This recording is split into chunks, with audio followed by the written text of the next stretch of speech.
everyone, and welcome to the Sidebar Cantina, the podcast where we talk about Star Wars, pop culture, a nice nor'easter, or whatever the fuck we feel like talking about. Is that what this is? A nor'easter? That's what somebody was calling it at work today. I don't know. I don't know what classifies a nor'easter versus other big storms that blow through the area. Yeah. Fuck if I know. But yes. It be storming. Yes, which is why Dave is remote now for those of us joining us on YouTube. Yes. Dave figured he better be home in case disaster strikes, and that could also be the case here. So if the stream just goes blank randomly in the middle of the show, it's probably because I lost power. So, yep.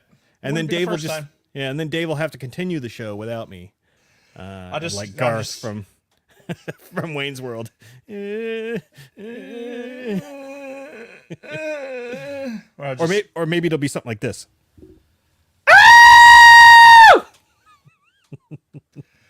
Wow. Yes. I don't realize how loud that really is on this, like, because we're doing it remote, it's like loud. It's like right here. It's like, woo! Yeah. It's good though. It's a good drop. Yes, I like it. So anyway, what are we talking about, Dave? What are we talking about? It's my topic too. Like, I picked this topic. Right. But it was a good choice. It was a very good choice. So I was watching or rewatching on Disney Plus the Industrial Light and Magic little docuseries that they have. Yeah, it's just called Light and Magic is the name of the series. And I said to Jason, I asked him the other week if he had seen it, and he said no. I was like, we should do something on a show about it because we obviously haven't yet. And so he watched the first couple episodes, and we're like, yeah, fucking let's do it. So there's enough to digest in here, and it's honestly, it left me wanting more afterwards. I'm like already ready to get to the next episode. And honestly, I think with, as we talk about some Star Wars news coming up, and with projects that are in work and some of these other things, it's kind of nice to get to some core George Lucas, like, oh yeah, right stuff. From the horse's mouth. Just like, this is what Star Wars, this is us, this is what brought us to Star Wars in the first place was some original trilogy content. So damn right. Yeah. So hold on to your butts, folks, because we're gonna be going into it. Indeed. So I guess we should probably get into some Patreon and sidebar headlines before we get into anything else. A, B, C. You spelled giveaway wrong. Did I? I'm fixing it now, but I mean, it looks right to me. Well, yeah, because I just fixed it. What was wrong with it? You forgot the E. Oh, giveaway. Oh, yeah. I guess that's not right, is it? I mean, it's our notes to ourselves. It doesn't have to be grammarly perfect. Well, I guess look who I'm talking to. So. All right. Can we move on, please? Just do the read, Jason. We'd like to give a huge shout out to all of our current patrons: Chantal from Pop My Culture, Don Solsky, Scott and Kim from the Use and Abuse podcast, Frank Kalevich, which should we still be saying Scott and Kim from Use and Abuse? Aren't they on kind of like a indefinite hiatus? Who cares? Do it anyway. Frank Kalevich, Wally Frogmore, Tina Land, Carly Vickers, Dragon Buddy, Nick from Swede Studios, who I have more to talk about later, Kristen Roscom, Janine Vickers, Shotgun Mark, Sterling Azier, Lord Helmet Fire, Frederick Martin, my wonderful mother-in-law, Patricia Goodstein, The Orange and Fett Show, Ivo G, David Schmuck, Catherine Rennick, and Helen Martin. If you'd like to consider becoming a supporter, you can find us at patreon.com/thesidebarcantina, and we have another Patreon giveaway coming next week. And this is a good one. So I'm going to reveal that right now. This is for any people who have dogs or want dog toys. This is a Mandalorian 3-pack of pet toys. I said dog toys. This says pet toys, but I mean, I don't see a cat like fucking gnawing on these things. I mean, you never know. Yeah. So next week we're going to be giving that away. We'll be doing the same kind of drawing as always, and that's for our Patreon supporters. And we appreciate each and every one of you, and you are the reason why we do this. I'm all messed up because of the camera and everything. It's like, fuck. So, but yes, Patreon. Thank you. So, are you okay? Before we move on from our Patreon supporters, I want to do a quick shout out to Helmet Fire, who has been nice. his pussy does love toys. I've witnessed this. I've witnessed it in person. Okay. So sounds like it's a good time at Helmet Fire's house. Right. So I do want to give a shout out to Helmet Fire because he has been engaged in a new hobby, as it were, that I'm trying to. I'm really trying to get him to do like commission work. Right. So I'm hoping that some of the stuff that he's doing, we'll make into some stuff that he'll make money on doing commission work. Is this more 3D printing stuff? No. So it's actually. Thank you. Hi, Kristen. Dave says hi. Hi, Dave. No. So right now it's currently leather work. Oh, that's right. So the wallet with the with the tie Empire wings logo on it. Yeah. And so. Oh, hang on. Okay, Dave just left. So Throw that shit down. just put that anywhere.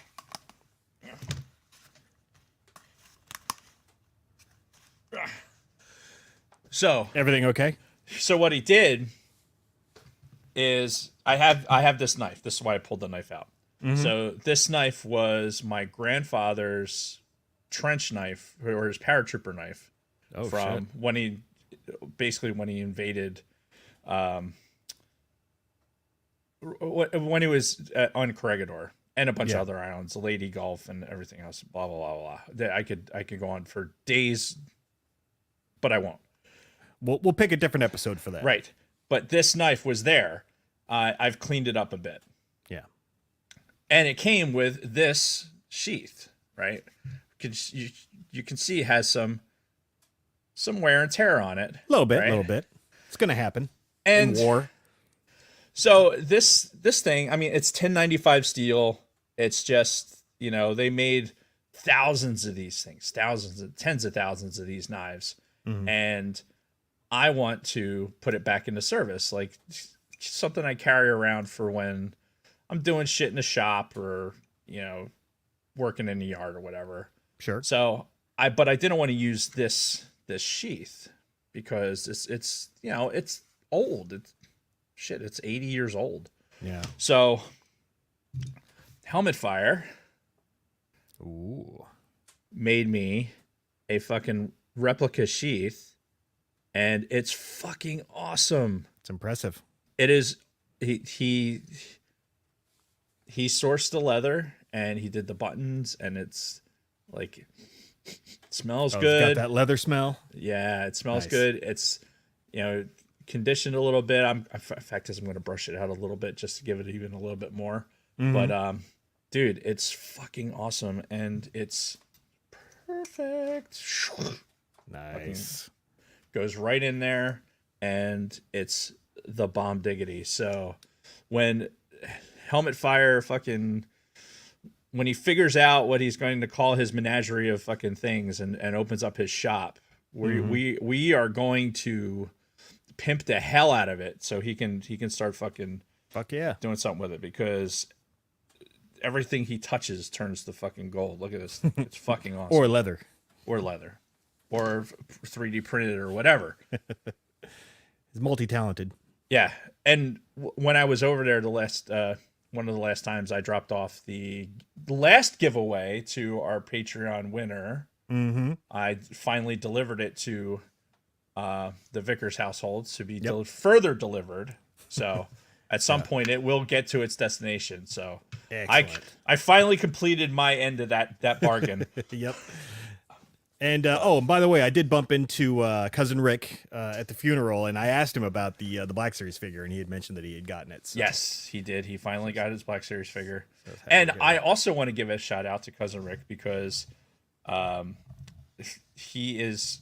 My wife reached out to him yesterday, just randomly, and he's been converting videotapes, and we're going to talk about this here in a minute with some Star Wars news. He's been converting videotapes into digital, like, because his dad had a lot of the equipment and it still works, so he's been doing that. So I literally my D drive is filled with like home videos of when we were kids and birthday parties and shit like that. So our wedding video, which we'll get into more when we get in our weeks. My wedding video has been. Oh, this isn't your week right now? No, it's not. This is the shout outs. These are our patrons. These are people that we're giving a little bit more time. All right. Because they're our patrons. Yes. And we love them. Yes.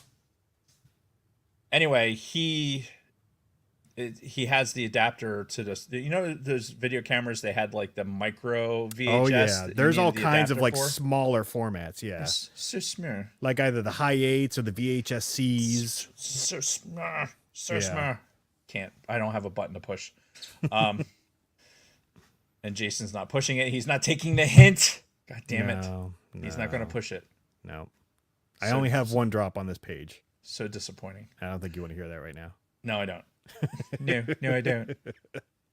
But anyway, Rick says he has the adapter to be able to do that and convert the tape. So sweet. We might be able to see our wedding, which, by the way, we've never seen. We've never seen this tape ever. Why wouldn't you have watched it at some point over the years? Wow. I kind of want to watch this thing. So yeah, invite me over when we have a viewing party. Right, exactly. I think we'll watch it first just to make sure it's not, you don't have to say anything else. It wasn't taped over for some other thing, just shit happens. But yeah. Anyway, thank you, Rick. Thank you, Helmet Fire, for making my life that much better. Yeah. Yes. So, and again, thank you to all of our Patreon supporters. And over to Dave for our sidebar headlines. We will be participating in the 4th annual Star Wars Podcast Day next month, celebrating a quarter century of Star Wars podcasting.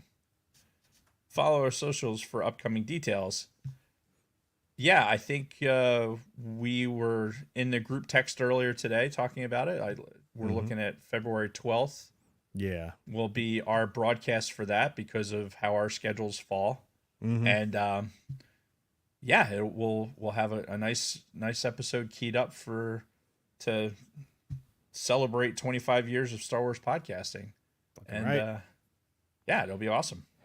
And you mentioned the whole quarter century. So you know what was 25 years ago? 1999.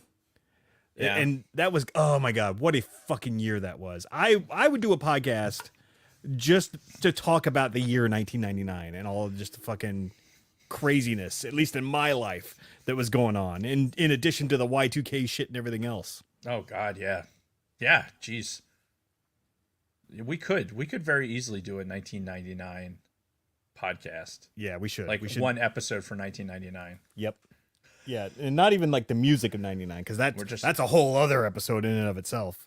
Just what the hell happened in 1999 episode. Well, I can already tell you right now. Do you know what the #1 song was that year? Party Like It's 1999? No. By Prince? Do you believe in love after me?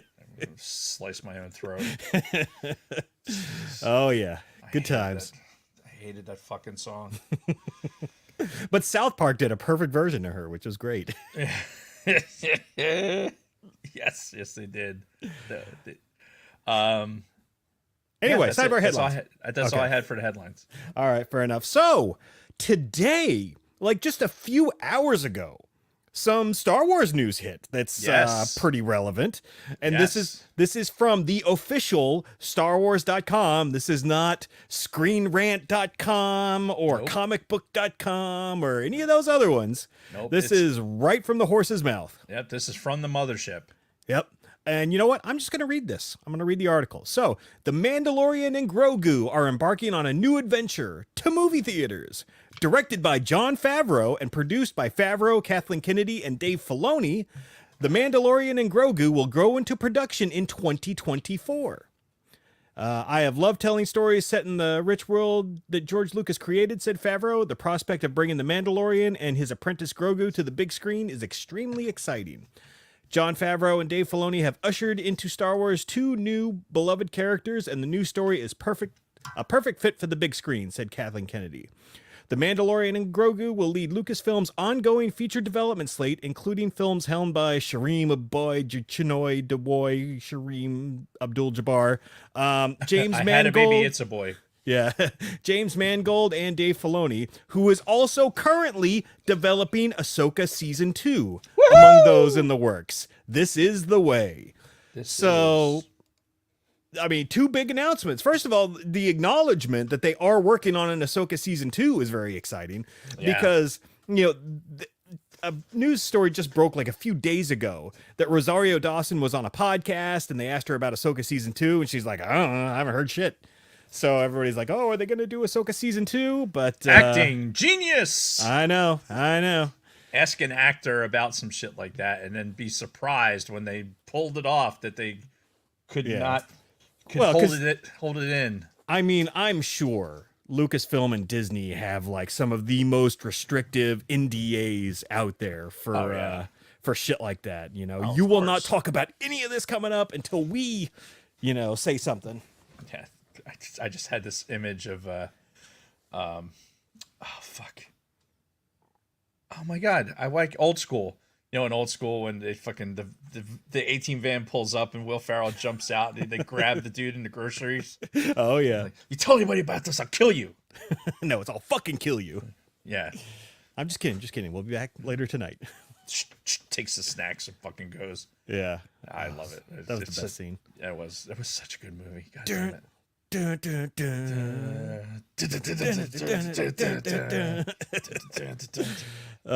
Good scene. We just covered that movie last year, didn't we? We did. Yeah. And we're going to cover another Soon. just staple Yes. next year or this year. Right. Fuck, it's 2024. Yes, we are in 2024 now, Dave. Oh my God. And I've only written the wrong year once when writing the date at work. So that's good. That is good. Yeah. But we're 'Cause only normally- a weekend. Yeah. I had to print a new sidebar. I had to print a new. Do you remember like the Julian date? Like having to use a Julian date for everything? Mm-hmm. So, for those of you who don't know what the Julian date is, it's basically what number day of the year it is. Yeah, like literally 1 is January 1st. Right. 32 is February 1st, and it just. So, Helmet Fire brings up the 781s. No, we're not doing 781s, but I have to look in GDSS all the time, which is this other software to look at flights and shit like that, and when things are scheduled. And I was looking at it, and then I realized that this is a leap year. Oh, fuck. I didn't even think about that. You're right. This year's a leap year. So what I do to keep myself on track with the numbering, because it's early, it's easy in the first couple months. It's easy to keep track of Julian dates, but then you start have to do some math, and it's like fuck it. Yeah. So I have a print of like it has the month, and then it has all the fucking the numbers, and it'll tell you what it is. Yeah. So I can just look at my desk and I say, boop, there it is. Boop, Boop, there it is. I thought the same thing. So I'm looking at him like, fuck, it's the leap year. I have to change this. Yeah, because Like I can't. Yeah, everything after February 28th is going to be off. And I just can't. I can't look at it. I can't look at the wrong fucking thing. So then I had to go online. This is my ADHD's been so fucking bad lately. So I had to go online. I had to find the same style of print because what I wanted to do was have the same one next to each other. Mm-hmm. Couldn't find it. Couldn't find the same exact one. Right. It just doesn't exist. So I had to find another one, a slightly inferior one. Mm-hmm. And then I printed that and then put it up. So it's slightly smaller, but it has both calendars up there. So I shouldn't have to change it out ever again. Okay. But it is a leap year for yes. for those of you who are keeping track of such things. And Yeah. apparently they're saying in the chat that presidential elections and Olympics fall in leap years. I never made that association before. Yeah, I mean, it makes sense. Like, I always knew it was like every 4 years and it was always on the even fours. But yeah, it lines up with presidential elections. And oh, God, I'm not looking forward to the election season this year. I don't want to think about it. This is going to be the worst. worst fucking year. Yes. It's going to be a fucking shit show. Yes. Like this time next year, this whole place might be on fire. I don't know. We'll see. I don't even want to think about it. Yeah. So anyway, Mandalorian and Grogu, the movie. Yes. You know, I'm sitting here thinking about it. I'm like, okay, it makes sense. You know, it's Star Wars on the big screen, but I'm curious what the story's going to be for this. You know, is it just going to be like one little adventure that Mando and Grogu go on, or is it going to be something deeper? Like, and I'm assuming it's only going to be one movie until we get to the Filoni movie that ties them all together. But like, I'm obviously excited. Like, Star Wars on the big screen. They're going into production this year, which means hopefully we'll see it next year. I mean, I'm never going to complain about that, but I would like to know more. And I'm sure we'll get that little trickles here and there. Yeah. But I'm just curious, how are you going to adapt this, you know, this series, this television series, essentially, that we've been seeing, that's been presented in this format up to now with these characters, and how are you going to translate that to the big screen and kind of keep some of that mystique and everything else? I've got so many questions. Honestly, like, it's not broken. So don't fix it. Like, just make another episode. Like, make just an extended. You think that's what it should be? I honestly, like, don't. It's just like a one-off story kind of thing. Don't try so hard to make something that we don't need. Like, right. And then he obviously has the storyline for whatever season 3 or 4 or whatever. What are we going into in Mandalorian? We just finished season 3 last Right. year. Yeah. 3 was the last season. So we're going into season 4. So you probably have you already have the stories. Yeah. I'm sure. So you have a transition point. Write a story about that. It'll be like it'll just be episodic like the rest of them. So that when our experience is like, why would I want to have a different experience from when I'm sitting here watching what I enjoy sitting at home watching? Mm-hmm. Just give me the same thing with the theater experience, because that's kind of what we wanted from the beginning. Sure. And I mean, the characters of Mando and Grogu are far more lighthearted and far less serious than, you know, some of the other stuff that we've seen from Star Wars. So Yeah, it's a real general all audience kind of thing. Yeah. I just think that you don't do too much. Just give us an extended episode, put it on the big screen. You'll print money.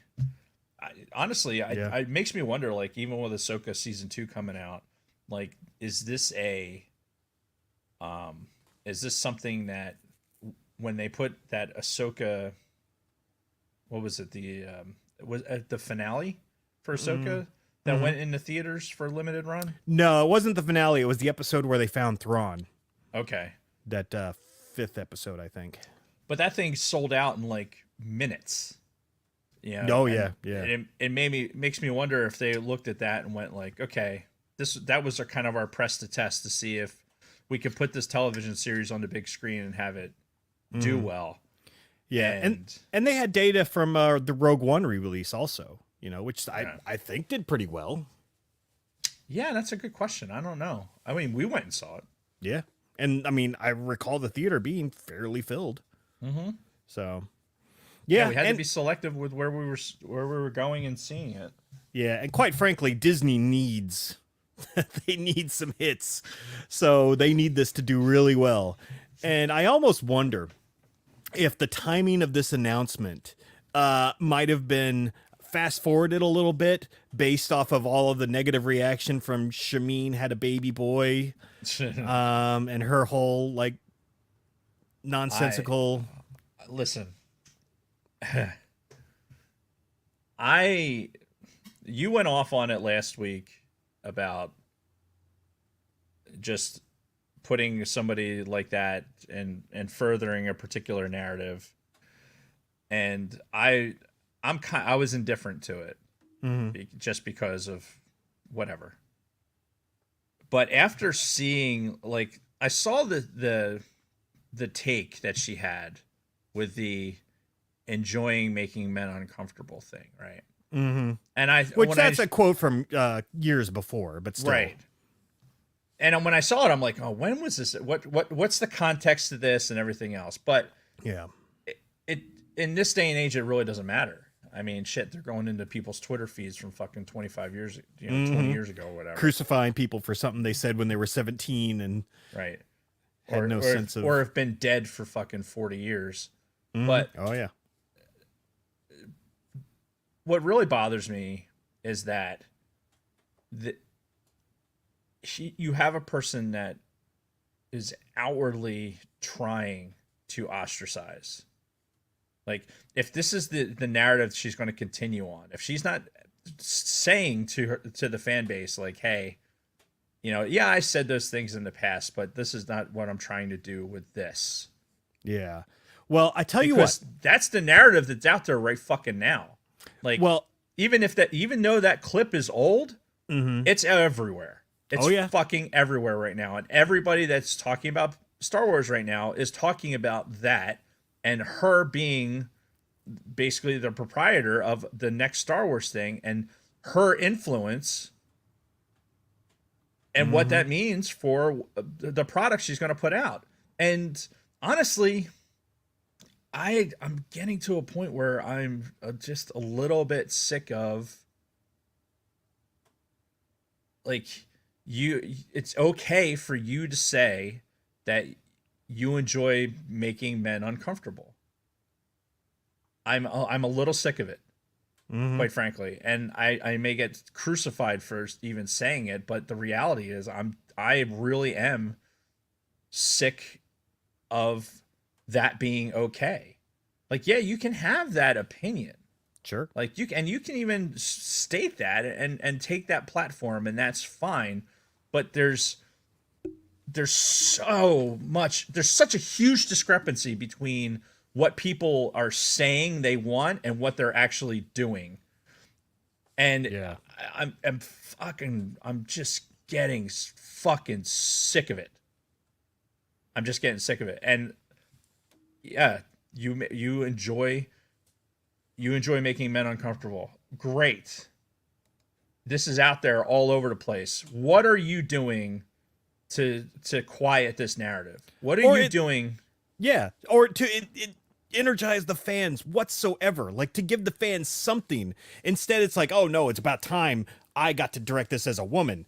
And I'll tell you what, I was going to save this for when we get to the main topic, but because we brought it up here, in the first episode of Light and Magic, they're talking about Lucas, Spielberg, Coppola, and their little crew of guys. And there's an interview in there with Steven Spielberg. Like, this is right out of Steven Spielberg's mouth. He said, "We make movies for the audience." He's like, that's the way we've always been. We haven't done it with our own personal beliefs or anything. We make movies for the audience. Yep. Which is exactly everything that's wrong with the current Hollywood. They don't make movies for the audience. They make movies for themselves. Right? Because what did she say? She didn't say, like, oh, the fans are going to love this. No, she's like, I'm a woman and I'm directing the next Star Wars. It's about me. That's the fucking difference. Yeah. It's about my belief system. Yeah. And where I want this narrative to go. And even that's a whole. It's a deep well to get into. Mm-hmm. But for so many other people, it's not okay to say something like that. Just to make that statement publicly. Mm-hmm. I enjoy making men uncomfortable. Why is it okay to say that? Why is that okay? I mean, again, there's a context to that where it tied into like one of her earlier documentaries that she made, and it's just Don't care. Yeah. Don't care. Because in that context that she said, like, Jon Stewart was doing the interview, and he had basically opened it up to this group of women about like it was leading into like feminism and leading into some of this other stuff, and she made it a point, and she got the audience reaction she wanted to talk about making men uncomfortable, and that's what her goal is to make men uncomfortable with what she's doing on screen. Right. And yeah, you think she's not going to bring at least a portion of that to Star Wars? Yeah. Hell no. And it's going to alienate more fans. Yeah. In this day and age, like it or not, that is you're going to carry that with you. Yep. Whether you like it or not. I don't care how old the fucking video is. I don't care whatever. You've got people right now that you can't, like, shit, we're doing it right now. We're going to fucking, somebody could look back on this and say, look at this nonsense that they're saying, and take it all out of context. So I know that anything that comes out of my mouth is propaganda for some other bullshit. I know that. Mm-hmm. Whatever. I know I'm going into this with that knowledge. Yeah. But this is somebody who, if I have that knowledge, what happened? I heard something like slam into the side of the studio. Yeah. I didn't see any Black Series figures fall down. No, and a reminder to the people watching. I'm looking over, like the camera's still over there. A reminder for the people watching. There's a chance that we could go dark mid-show because there's a pretty massive storm blowing through New Jersey right now. Well, Jason would go dark. I'd still be up because I'm remote. Anyway, I say all that to say, Star Wars notwithstanding, there's a part of me that when this stuff had come out, it just hit me. It just hit me different. It was like, why is it okay? Why is this okay? Why is it okay that's why? Oh, there's so many things wrong with this whole situation. It's unfathomable. Disney just had like one of their worst years ever, box office wise. Like, so many of their big budget movies fucking tanked.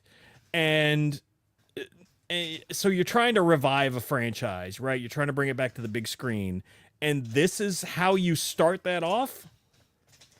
That's not good visuals. For all they've controlled over the years and all the stuff that they've allowed to come out and everything else, it just seems like with this tap dancing around, like, okay, where are we going to be with equality and everything else? You are never, ever going to make everybody happy. No. At some point, you have to realize that, like, this is...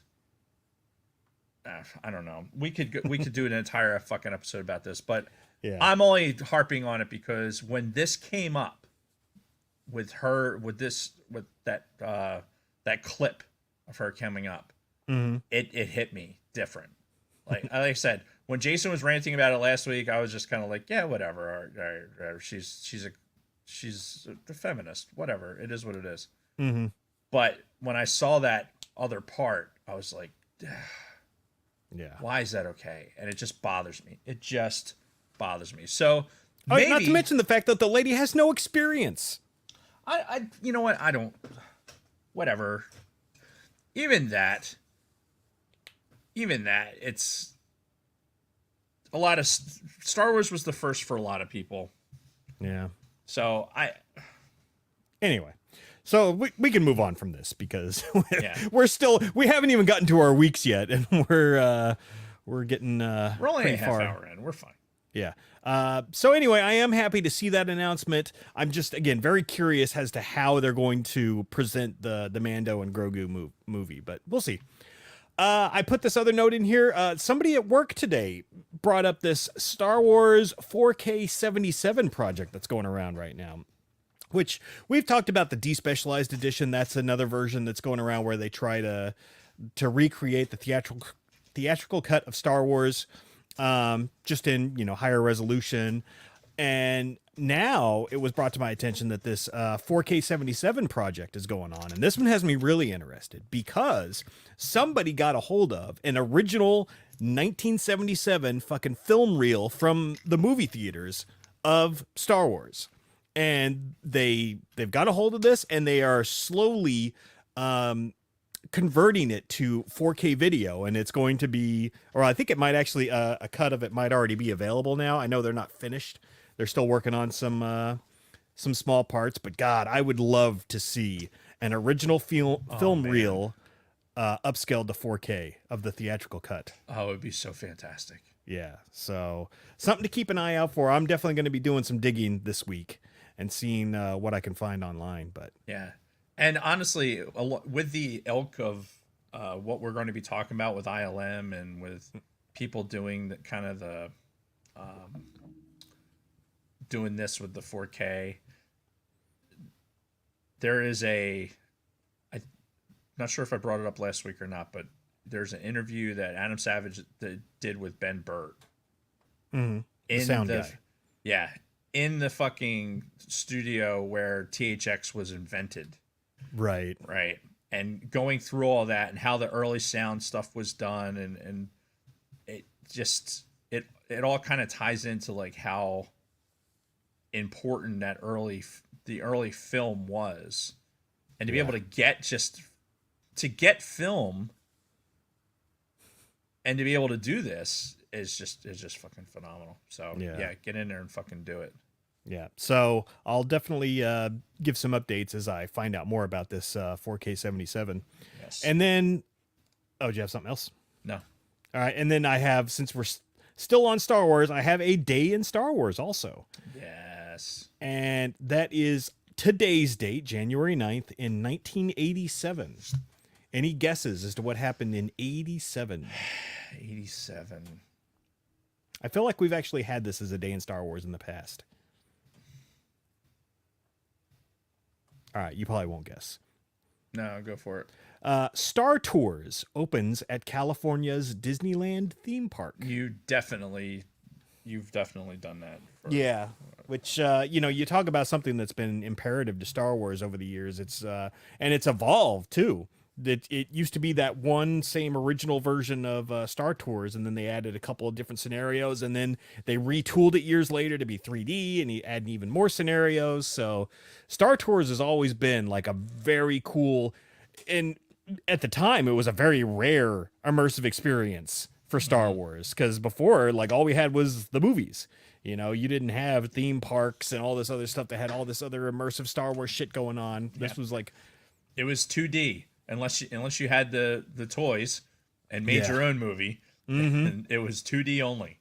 Yeah, and just like things like the line queue back in the day, even in like the big times when you'd have to wait in line for like 2 to 3 hours to ride this fucking thing, you'd had R2 and C3PO with their actual voices and like all this other shit as you are going through the line queue. So it kept you entertained and kept you immersed while you're waiting for hours to get on this fucking ride. But yeah, it was good shit. Oh, and Luna Girl mentioned in the chat we're a couple days away from the anniversary of Mark Hamill having his accident.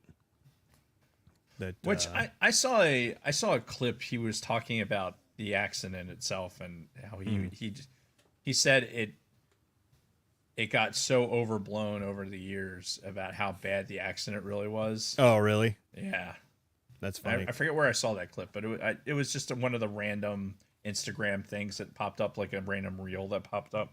Yeah. Speaking of which, did you see that Mark Hamill met Natalie Portman for the first time this weekend? Yes. At the Golden Globes? I saw the post. I saw his post on Instagram. It's like, finally met my mom.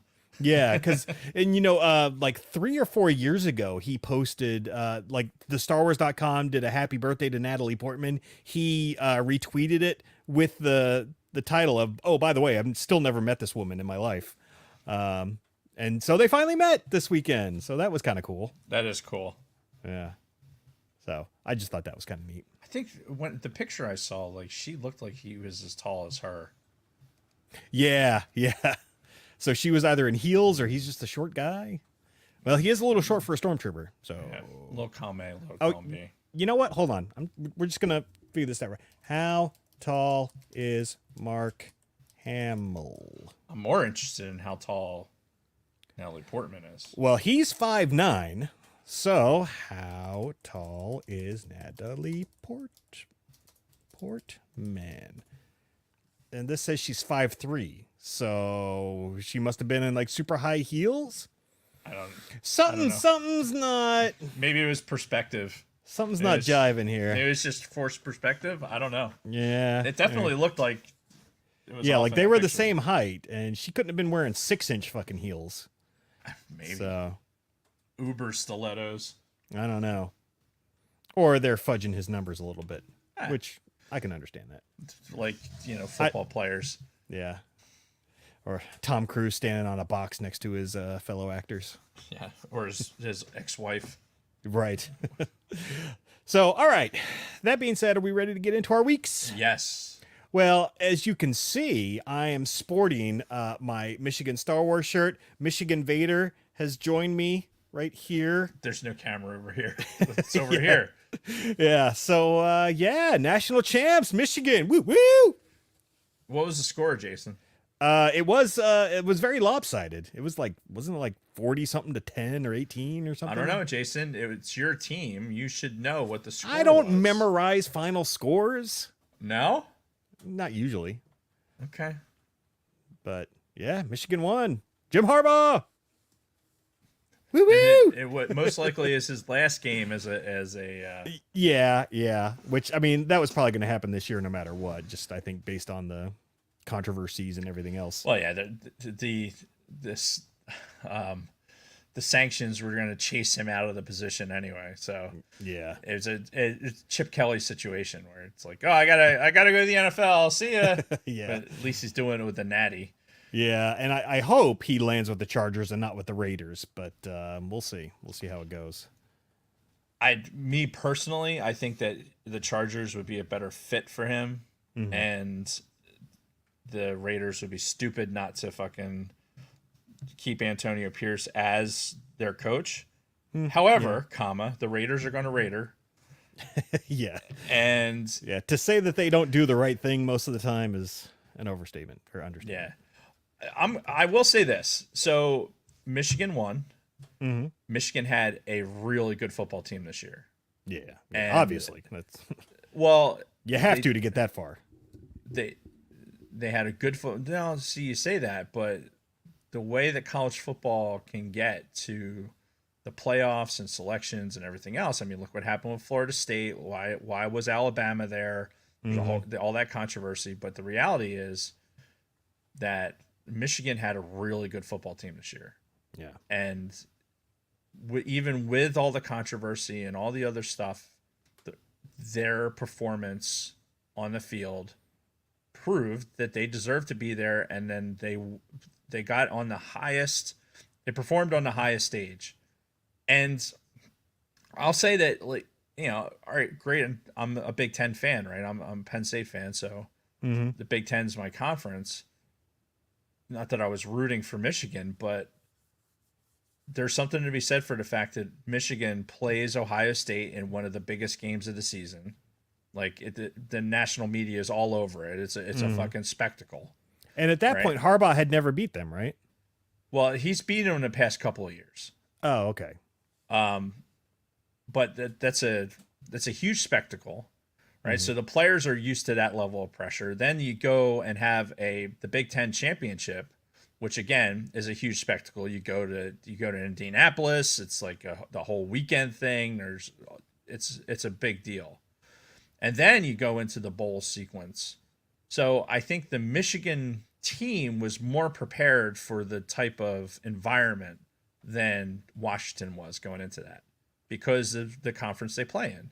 Now, next year, Washington will be in the same conference. I mean, they'll be in the Big Ten also, so you won't see that. But the reality is that Michigan had a good team, and I will give them full credit for that. But fuck them and fuck Harbaugh. Yeah, kind of had a feeling that'd be your take. But yeah, I just figured I'd bring that up. And really a big congrats to Don and Brady, our friends over at the Escape Pod, who put me on to Michigan in the first place. We're talking about lifelong fan. Yeah. So speaking of other friends of the show, our good buddy Big Squeed was out here in Cherry Hill this last weekend, and I met up with him really quick. Nice. We did a bit of an exchange, which you'll see the products of next week. He is liquidating his Black Series figures, and he's going down to strictly Pops because, as we've discussed, you can't have more than one. It's either got to be all in on one or nothing, basically. Right. You can't do multiple collections. No, unless you're like a millionaire. But and have all the space in the world, because really it gets down to display space. Right. Yeah.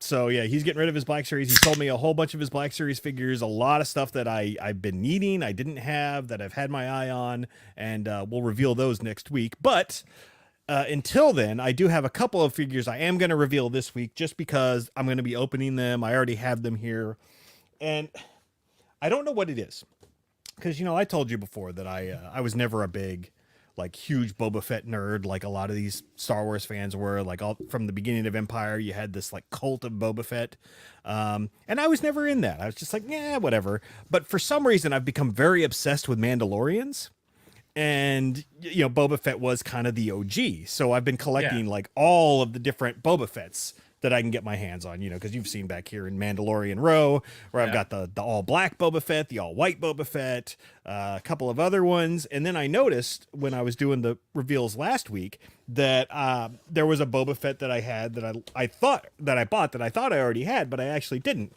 And it's the one with, it's the Tython Boba Fett. So this is the one from the Mandalorian season 2 when he first meets Mando and gets his armor back.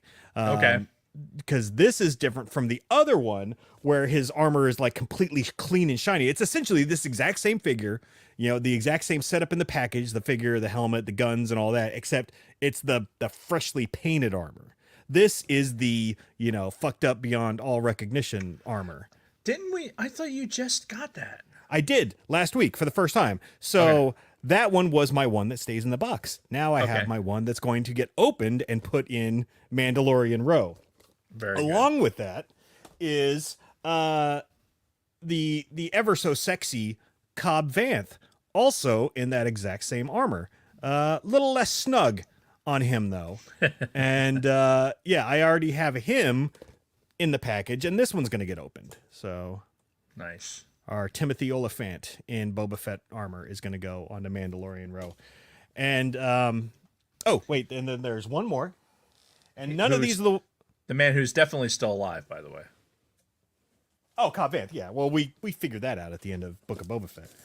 I'd love it if they brought him back in like the Mandoverse, like when they do like the big Thrawn War and all that stuff. And the other one that I got was, I have the Boba Fett from the Return of the Jedi special packaging, and now I have the Boba Fett from The Empire Strikes Back retro. Nice. So he'll go on retro wall behind me over there. But yeah, for some reason, I've been kind of obsessed with getting all of the different versions of Boba Fett in Black Series. Again, no idea why, because it's not like I've been a huge Boba Fett mark. Dude, I went through the same thing with the Pops. I wanted all of the versions of Boba Fett in the Pops. Yeah. And then it transitioned to I want all of the clones version. Like I got Jango Fett. So then I was like, okay, I want all of the derivations of him. And then I was like, okay, now I want all the Mandalorians. Yep. And it just fucking, it's like a nuclear mushroom cloud. It's just... Yeah. And once it starts, it just keeps steamrolling and just Yeah. gets bigger and bigger and Builds on itself and just it's just bonk. Yeah, bad. yeah. Bad. So It's a sickness. and there's one piece left that I don't have. It's also in one of these retro style packages, but it's a Boba Fett in like completely different armor. Like the armor is a completely different color. There's some like blue on it. And I guess it's like some sort of other type of prototype thing. After the all white. I don't know, but it's very unique looking, also very expensive. So I've got my eye on it. That might not be for several months. But yeah, that's kind of what I've been doing Black Series wise. And then again, next week I'll show you everything I got from Nick from Sweet Studios. And by the way, he wanted me to mention that if we ever do another music episode and we want to have him drive over and join us in the studio, he's always down. So we got to think of a good music episode to have him on for. Yeah. Yeah, we got to see what's coming up. Yep. And that's pretty much my week. Now you're making me think that I have a carded Boba Fett. Do you? Like a Black Series? Yeah. Is it one of these retro ones? It's got to be one of the retro ones, right? Yeah, yeah. But I don't know. I don't know. If it's that special one with Yeah. like the... I'll put a pin in that. All right. Anyway, yeah. So yeah, that's pretty much my week. So we talked about 25 years ago. What It was 25 years ago today. Sergeant Martin taught the band to play. What the fuck were we talking about that was 25 years ago? Oh, 1999. Well, yeah, there was a reason for it. Something that Lunar Girl had said in the chat. Anyway, so 25 years ago, yesterday, my wife and I got married. Oh, So congrats. yes, that's the reason we are doing a Tuesday show today, because you're obviously on your 25th wedding anniversary. You are not going to do a podcast. Seems logical. Kathy is great, but she's, there's some things. Right. But we did have a super nice weekend. We went up to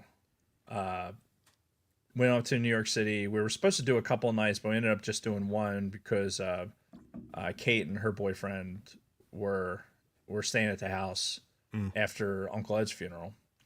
And so we went into Philly and actually went to the Franklin Institute. Nice. Which, sidebar, there's too much kid shit now. Oh, really? And it's disappointing. Like, the space stuff that's in there right now is actually pretty good. They have some nice stuff on display, and it was fun to go through and see the heart, because Oh yeah, the heart's like one of the coolest things. yeah, which has been there for 70 years. I believe it. 70 years, and it was supposed to be on display for 6 months. But anyway, God, I can remember being a kid and fucking climbing around on that thing. Oh, Jesus Christ. That's great. Anyway, so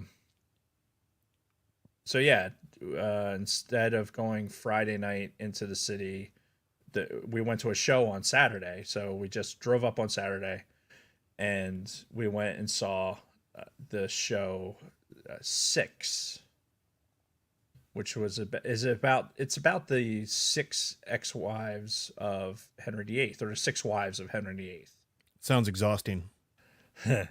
So look, it was the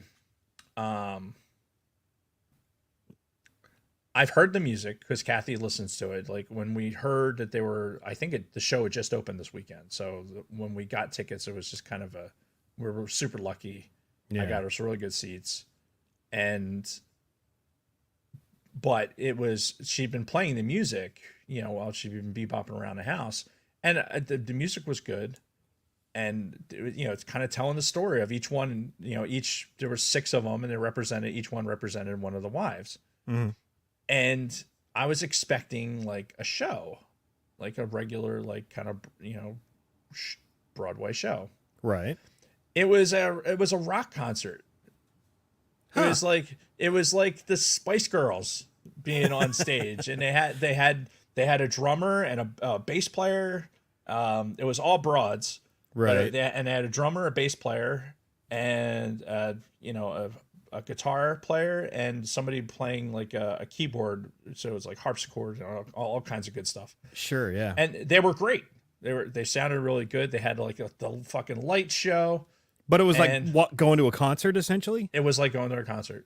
Okay. Yeah, and it was only 80 minutes, which was nice because then don't have to worry about intermission and pee breaks and shit like that. Yeah. And it was good. Yeah, I mean it was good. The performance was really good. They sang their asses off. Good. But it was not what I was expecting. Right. So it does, which didn't make it bad. It just was like I was not expecting that. And then we had a nice dinner afterwards, but the weather had turned to dog shit over the weekend because it was snowing for a lot of people. Yeah, we got a decent amount of snow here that morning. Oh really? Yeah, we didn't. Yeah. We were up there and we didn't see shit. Yeah, it was like the roads were icy. I slipped and fell on my ass at Bob Healy's house. He panicked. I think he thought I was going to sue him or something. fucking sue his ass. Yeah. Get him. Oh, that would be fucking classic. Yeah. But yeah, we didn't see shit up there, and we could see some remnants of it, like as we were coming down the turnpike coming home. But yeah, we missed all of the snow event. Part of me wanted to like drive into the Poconos just to see snow because I fucking hate 35 degrees and raining. I fucking hate it. It's the worst. It sucks. But we actually went to St. Patrick's Cathedral in New York City, and we attended mass there. Really? Yeah. It was Sunday. So we went in and attended mass. It was, I go in there and I was baptized Catholic. I'm not a practicing Catholic. Yeah. But that's the big one right by Times Square, right? Yes. Yeah. Well, it's about a block over. Right, but close. Yeah. It's right across from the tree at Rockefeller Center, right? Yeah. Where the ice rink is and everything else. So like you could basically see it. It's directly across the street from the Lego store, which is what should be your landmark. Yes. Fuck Times Square. There's the Lego store, which unfortunately opens at 11 on Sundays. What? Sad face. Yeah. It's the worst. Anyway. So we went in there, and the fucking architecture in that place is amazing. If you ever are in New York City, you don't have to go there for mass or anything else. You could just go in. Oh yeah, I've walked through there. Yeah, yeah, I took my mom to New York, and she really wanted to go in, so we did. Yeah. And it was very impressive. Yeah, you go in for the walkabout. And a couple years ago when we were in Ireland, we went to St. Patrick's in Ireland. Yeah. And they wanted to make something as grand as that, and they came damn close. So Nice. And it was neat. It was a Christmas service, and the architecture was fantastic. So it was interesting. And then we went home. Yeah. So also last week, because we had to do a Tuesday show last week too, right? Because of New Year's, that's right. And I had jury duty. Oh yeah. So the saga of jury duty was basically checking in every day and being told that or we don't need you. Right? Being on the hook every fucking day for it. But it's not it wasn't the worst because I didn't have to spend an entire day sitting in a courthouse somewhere. It was it was pretty benign. And I'm good for 3 years now. Like they can't pick my number for 3 more years. So excellent. So it wasn't that bad. Like I said, stop trying to avoid it. See my rant from last week. Mm-hmm. It ended up working out because we had Uncle Ed's funeral. My wife's uncle, who passed away, his funeral was this past Thursday. Mm-hmm. And I was able to go. And he was in the Air Force. I think I mentioned that last week. Yeah. Vietnam. He was a Vietnam vet. His father passed away while he was away in Vietnam, so he was able to come home from Vietnam because of that. And so really nice service, all that jazz.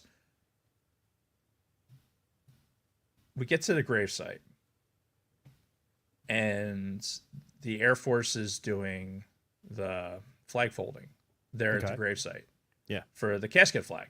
Now, if anybody's ever been to one of these where they're doing the casket folding and stuff, it's a very solemn thing.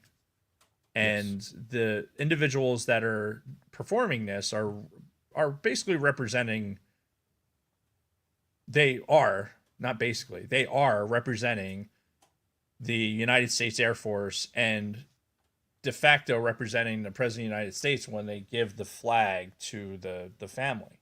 Yep. They say as such. So there was 2 airmen that were there, both airmen first class. Okay. One of them had a fucking beard. Oh God. And Jason, you know how I am. Oh, I do. And look, there is a lot of, like, it's a different Air Force than we were in. We were growing up in. There are religious exemptions. There's, shaving waivers are more liberal and things like that. And those things are what they are. There's regulations that support that. Mm-hmm. So all that shit's allowed. However, at a fucking funeral, they should not have on the base honor guard somebody with a fucking beard. No, absolutely not. Because it's not even like it was like a perfectly, like, it wasn't like a shaving waiver beard where it was like, it kept relatively close. It was like a beard, like he was on a religious exemption. Mm. And I was so fucking mad when I saw it. Mm-hmm. That I'm sure that it was legal by the regulation. Yeah, but there's a presentation aspect to it. And You are on the base honor guard coming to bury a Vietnam veteran. Mm-hmm. First of all, why the fuck did the base only send 2 A1Cs to do this Right. fucking funeral? Whereas I know the guys that did your dad's, they were at least one of them was pretty high ranked. Well, I remember. my dad was an officer, so it was different. Oh, okay. But even with that, like, usually you'd have like 3. Mm-hmm. But if you have to, like, have one of them be a fucking NCO, like you sent 2 and you sent 2 A1Cs, fine, whatever. It is what it is. That's where their manning is, fine. Mm-hmm. But the guy who fucking handed the flag to my father-in-law was the fucking bearded one. And it just, my blood was boiling that this motherfucker was the guy. He was the guy that was there. Yeah. And dude, it's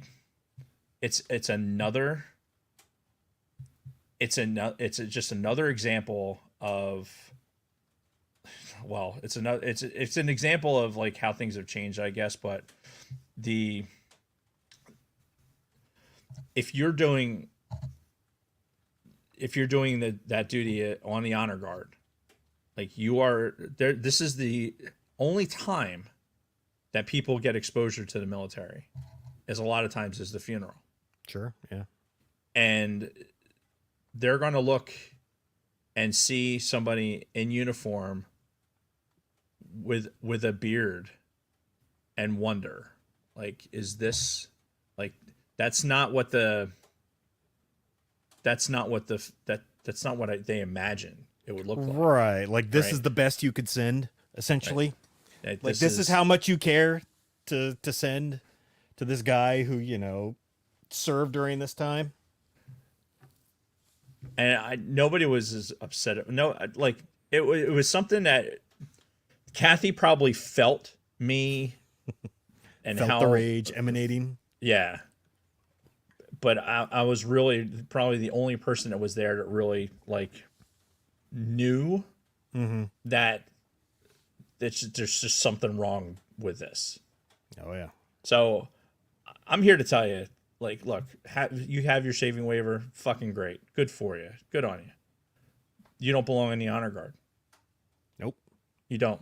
You're representing the fucking base. Oh, and by the way, I came onto the base fucking today, and speaking of beards, the fucking security forces dude, same thing. What? And then these are not like, these are white dudes. Really? These aren't. Yeah. Yeah, these aren't like, African Americans that have the shaving waiver because of the bumps and everything else. Like, again, perfectly understandable because it's a medical condition. Yep. Hence the reason the shaving waiver exists in the first place. Right. Until the religious exemption thing came in, where So now all of a sudden everybody has a religion where they can have a beard? Yeah. So you had the security forces guy at the gate this morning, had a fucking beard. And I think he knew, like, when I looked at him, that I was fucking pissed. And he just is like, handed it back to me. Mm-hmm. I can't. It's so funny too, because when I first came in, when I went to school in Mississippi, same place you went to, we had a couple of old crotchety fucking instructors who were prior Air Force guys. Were like, "Oh, back in my day, we weren't as soft as you guys," and blah blah blah. And here we are now in the same boat. Yeah, but again, I agree with you. We are in that boat. I 100% am in there. But I'm fairly liberal with a lot of this stuff, so long as it's proven in the regulation. Like, this isn't one person's interpretation of something, or like, oh, well, my first sergeant said it's okay. No. It's in the fucking AFMAN that this is legitimate. Okay. Right. There is something.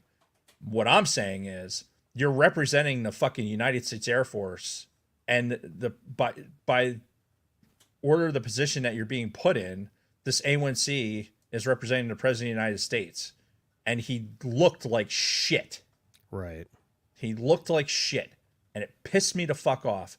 And thank God there was still the priest to do things at the fucking gravesite, and they fucking marched their happy asses back into the truck and fucking left before I could fucking get to them. I could only imagine that conversation. I'm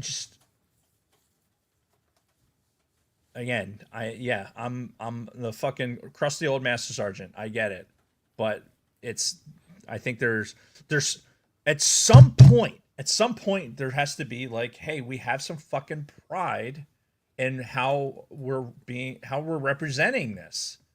Right. And how we're representing ourselves. Like, and this isn't just the fucking Air Force, isn't just this instance. This is across the board. Right. Across the board. Yeah, for centuries, the military has had this reputation of, the nice, clean, fucking sharp appearance. They're representative of, the country and the president, and we've gone too far. Yeah, we've gone too fucking far. We've gone to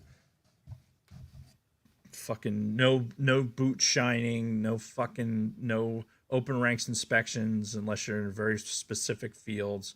It's ludicrous. My question is, these dudes that all have beards now for religion or whatever, what do they do? Are they not allowed to be sent into combat zones anymore? What happens with the chem gear? Or do they just not get issued chem gear and just be like, fuck it, you wanted a beard, so this mask won't fit on you anyway, so good luck? I guess I don't know. Or do they make him shave? We've got a pilot in the unit right now that's on one. Yeah. And he can, he's fully qualified. Okay. So he can wear the stuff. All right. Whatever. Dave's a crotchety old man, and I could fucking rant harder about this. I really could. And if I was there in person, I probably would. But it just made me mad. And it's fucking, I'm just getting old. I guess that's really what it comes down to. I'm getting old. He's becoming the old crotchety guy. All right. Anything else for your week? No helmet fire. It was not not that bearded lieutenant. There's somebody else. All right. So are we ready to move to the main topic then? Yeah, let's do it. Let's All talk right. about something. Let's talk about something good. Yes. And this Light and Magic series, though, I've only watched the first 2 episodes. It's been fantastic so far. And I don't remember how many episodes total there are, like maybe 8. There's quite a few. And like we said at the top of the show, this goes into the origins of Industrial Light and Magic, the special effects studio created by George Lucas, specifically for Star Wars, that ended up, blowing up and doing these effects for pretty much every fucking AAA movie that's been released over the last 40 years. They've probably done the effects on them, because at the very beginning, this first episode titled Gang of Outsiders starts off with an interview with George. And like a lot of these interviews are done present day. There's a lot of old clips from like the 60s and 70s in here, but there's also like current day clips with George and some of these other people that were involved in this. And it starts out with current George, saying, hey, special effects in movies are everything.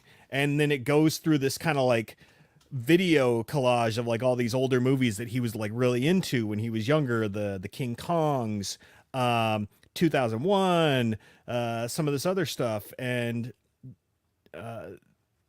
then it starts getting into all this other stuff that was ILM. And, God, they did the effects on so many fucking movies. Like, I'm sure if you looked them up on IMDb, it'd be like fucking every major movie released in the last 40 years was an ILM joint. Oh yeah, they had their little dick beaters in so many more movies than you realize. Yeah. And George starts talking about how he created ILM because at the time in Hollywood there were no special effects studios.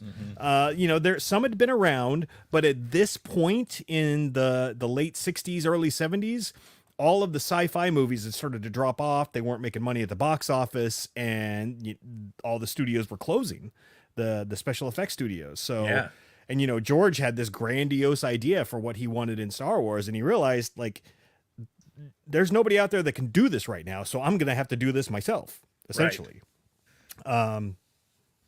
Yeah, and that's kind of where this starts, where it's talking about George, how he built ILM from the ground up with the help of some very important people, by the way. And this guy, John Dykstra, the first guy that George hired, based on what the story they're telling in these documentaries are, he played a huge role in the development of the original movie. Like the things that he had to do to get this fucking studio up and running. Oh my God. Like you'd have to watch it just to see all of Herculean efforts. Yes. Were made to be able to get this thing made. Yeah. Because the irony of it is that George, as you go through, as we go through the series, this ILM series, you get the impression that George is never satisfied with the product. Right. Which is why we get special editions on top of special editions. Yeah, he's like, and he even says it, and we might get to it, because I know you have copious notes, but when he says that he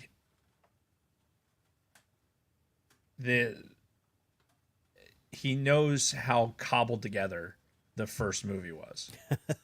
Yeah. And he sees all the tape that was holding it together. Yeah, the tape and the strings and right.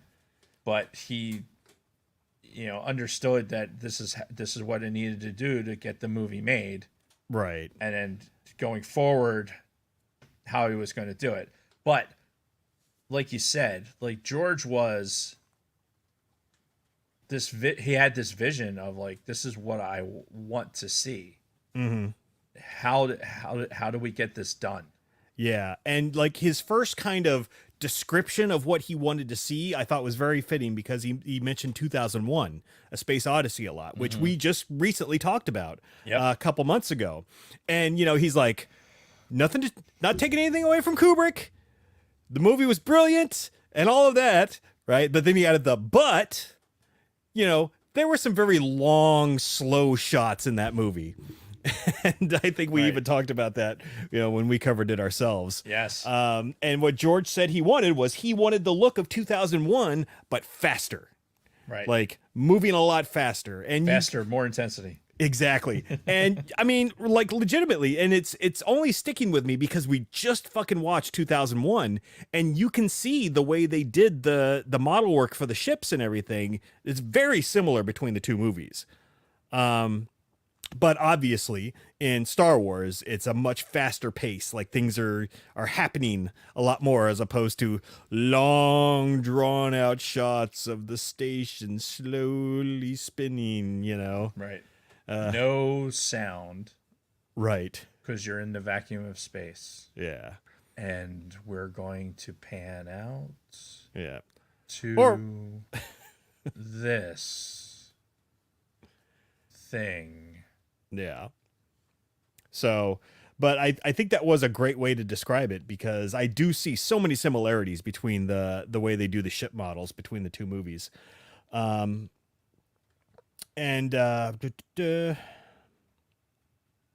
Oh yeah, there's a very interesting story about how, like, each person knew each other, because after he hires this John Dykstra guy, they're like, okay, well, we need a guy for this, we need a guy for that, we need a guy for models and this and that, and they're bringing in all these people because everybody, well, I know a guy who does this stuff, and I went to Right. college with this guy who does this stuff, so it was all just I'm not the right guy for that, but I know this guy Yeah. that'll do this. And then they Yeah. bring fucking, this guy on who fucking, they couldn't have done it without him.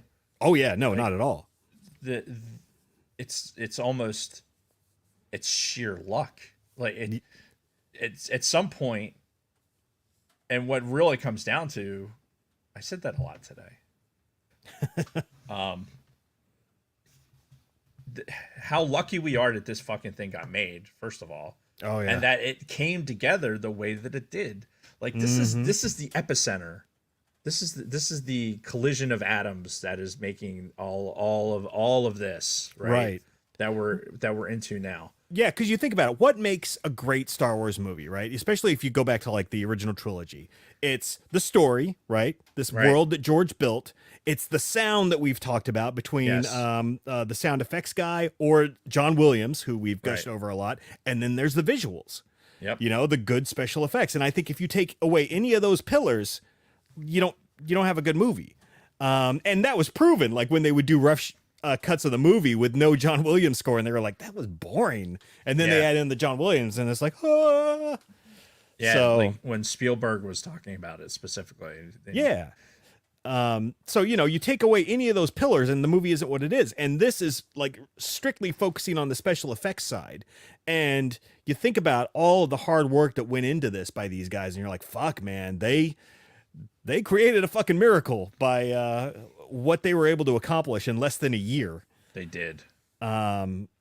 Yeah, unfucking believable. And again, this guy John Dykstra, like, super brilliant. Like, all of these guys, these fucking the gang of outsiders were all fucking just brilliant in their field, and they're all, like, engineers. Like, they built their own fucking equipment.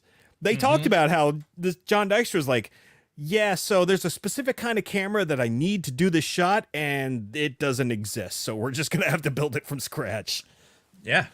And They they had- built Machine shops that they did all this shit with, and they built this. If they didn't have it, they made it. Yeah, like these cameras that they used for the shots of the models. That it was like the kind of focusing and lensing and things that they needed on the inside they just didn't have. So they built the camera, and then they had to build the fucking gimbal and the boom and all this stuff that the camera's rolling around on, and all of that. It was not something that they just walked over to the fucking camera store and be like, I'll take one of those. They had to build all of it. Yeah. Which And is, they were the first. They were Yeah. the first to do it. yeah. There was nobody like, oh, hey, no, they had an idea. Yeah, I think Dykstra had been working on something else where they had similar things, but then he brought those ideas to this and said, well, because we're doing it this way, we need these specific things, and then we need to make this gearing and Yeah. machine these parts and do this stuff. And it's just, yeah. you can't have Star Wars without it. Right. You can't have like this is part of the soup. You can't have Star Wars without ILM, without the creation of ILM. Yeah, because it Otherwise, probably would have never been worked. Yeah, it would have been a far inferior movie if they had to do some like cheap fucking space effects that look like crap. So yeah, they talked about a movie that was an inspiration for special effects called Silent Running. Never heard of it, but some of the clips that I saw that they showed in this thing made me actually want to look it up and figure out what the hell it is. I'm like, oh, that looks interesting. They also showed like the seventh voyage of Sinbad scenes from that, which I've never seen that movie either, but I love the stop motion skeletons. They showed that several times, this fight that they're having with these stop motion skeletons, and I'm like, that actually looks pretty good for a movie in like the early 60s or whatever it was. And what's even more astounding is you have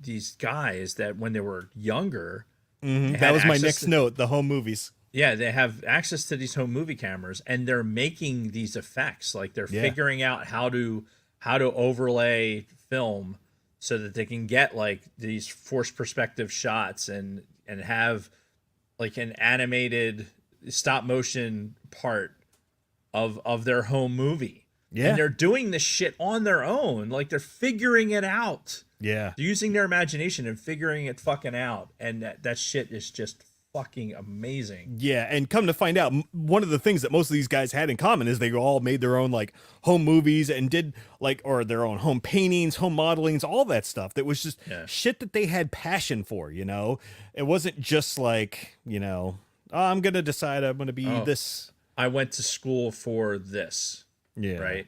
Like I went to school for this to do this. Like this was.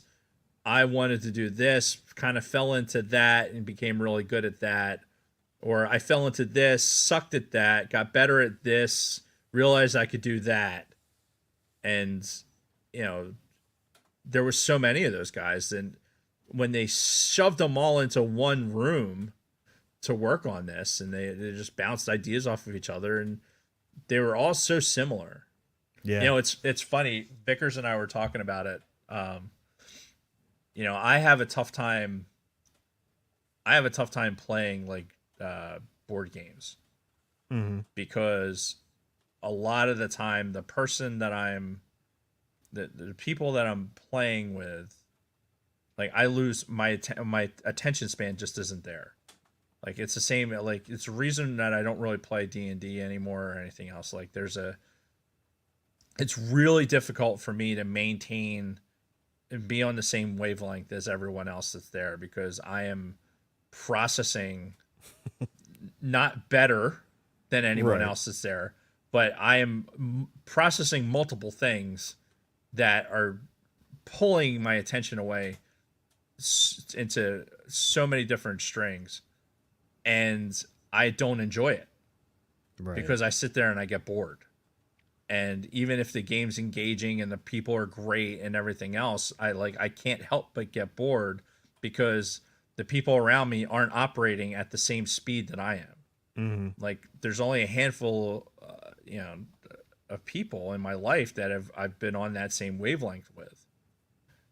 And the ILM is a fucking factory of them. You get you get a couple dozen people that are all on the same wavelength, so that when they're standing at the water cooler, figuring out like, oh, hey, we're doing this scene with the trench run, like how do we do this? And they're like, oh, I think if we did that and that, or like, all right, well, we're gonna have to tear this down and do this, and like, the collaboration, tons of collaboration across the board.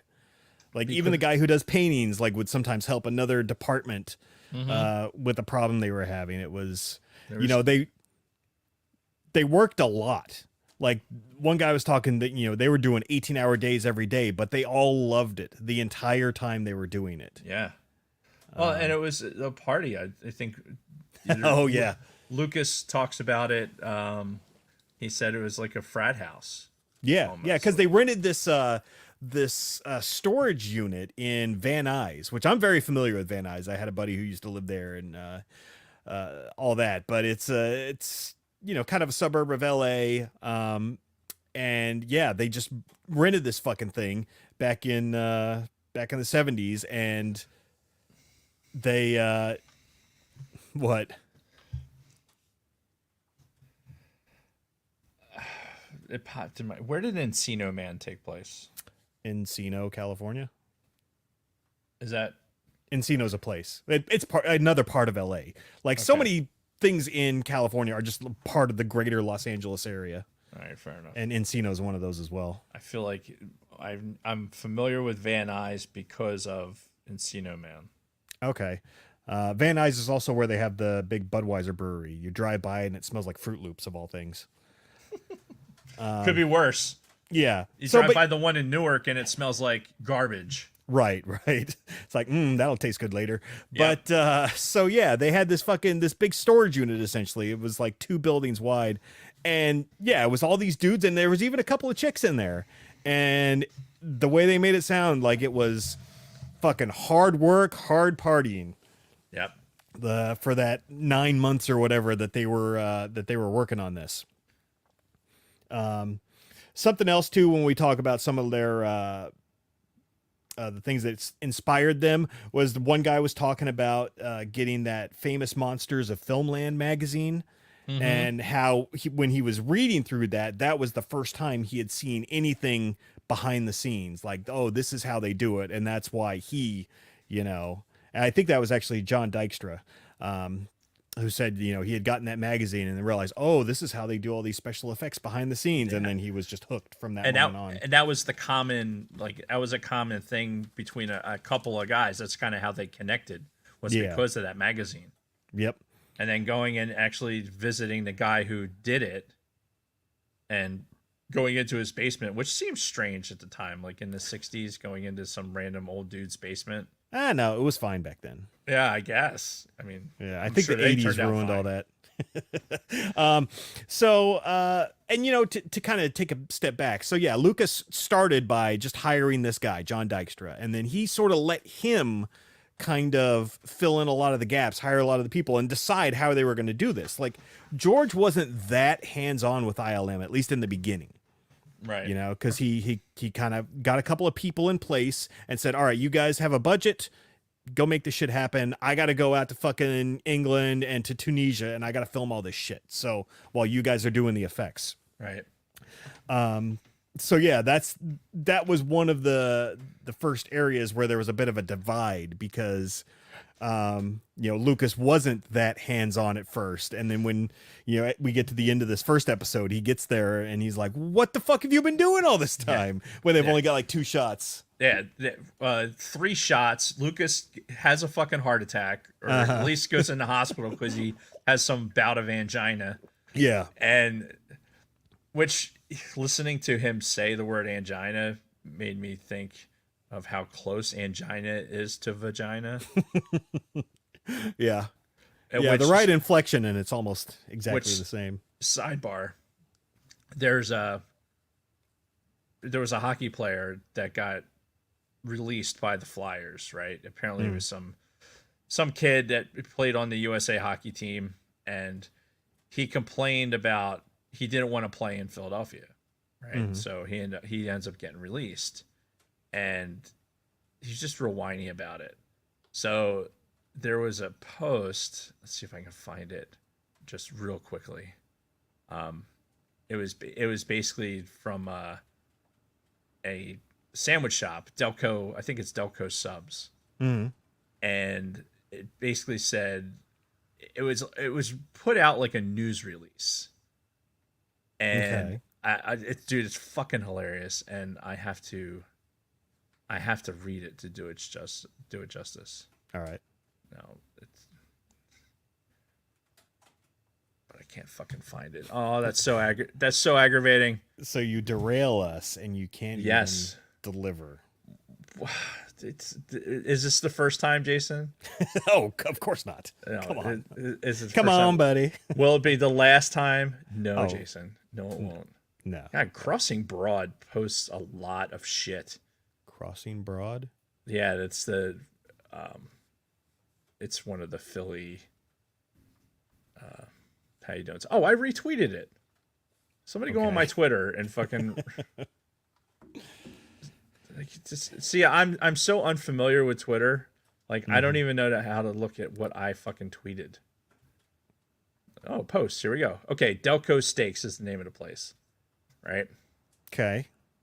For immediate release on Monday, January 8th, 2024, we were made aware that now former Philadelphia Flyer Cutter Gauthier was diagnosed with LBS, little bitch syndrome.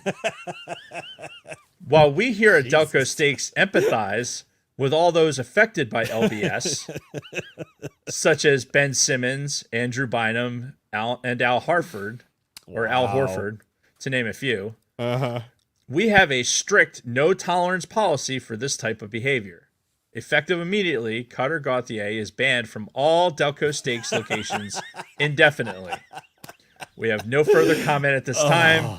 Thank you and go Flyers. Signed, Delco Steaks. That's fucking great. Gold. Fucking gold. Oh, that's absolutely incredible. And I love that somebody's actually got the balls to still do something like that. Yeah. Only in Philly. Afflicted with little bitch syndrome, such as Ben Simmons. It's just like, it's fucking great. The most Philly thing ever. I'm like, that's perfect. That's exactly what I need. Yeah. Today. Anyway. So yeah, like what Lucas, were we talking about? Well, we were talking about ILM, and Lucas starting them up and then kind of kicking them like off to the side, and all right, go do your thing. And they're talking about seeing the script for the first time, and for the most part, they were all behind it from the very start. But they're like, they had some apprehension about the script because they're like, what the fuck? Because a lot of it seemed like gibberish to them.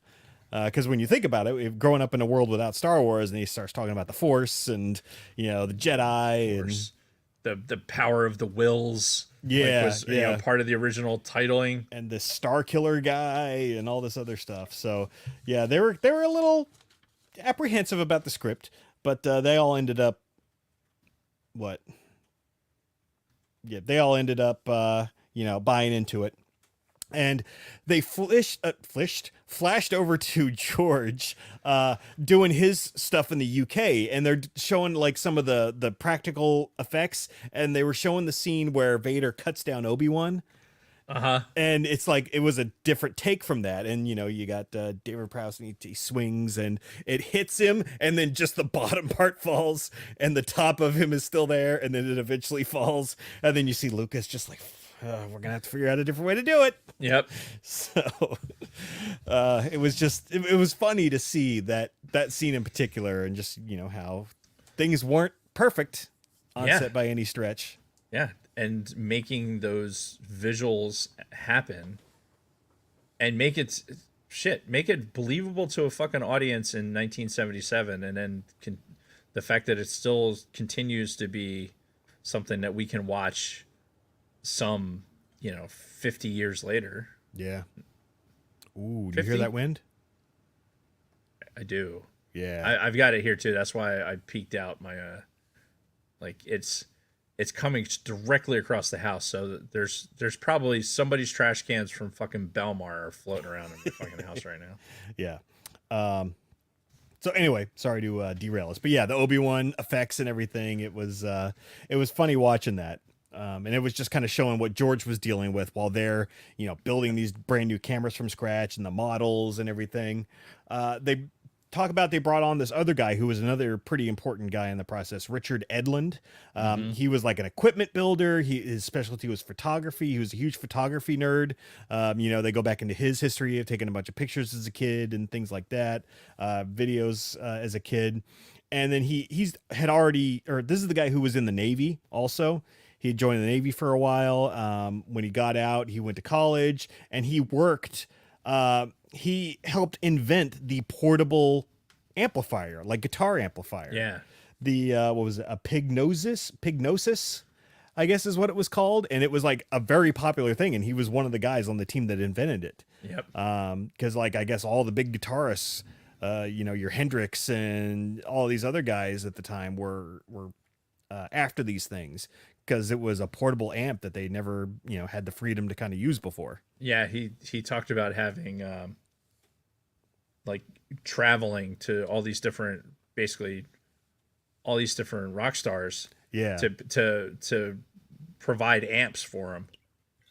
So he I think he brought a level of, he was older than everyone else. Experience is what he had, because yeah, he had worked on Star Trek, and he was also the guy, like, he in the documentary, he's like, I made the alphabet in Star Trek that they still use to this day. He's like, I never got any extra money for it, but he's like, I created that. So yeah, that level of experience he brought to this kind of ragtag group of kids. Yeah. Real life experience. Yeah. And they said so much of it they made up as they went along. Like, these guys just came up with so much of this off the cuff. The way that they talked about how they built the models. Like, I didn't think that they just went to the fucking model store and bought like 10 of each model and then just did piecemeal. Oh yeah, dude.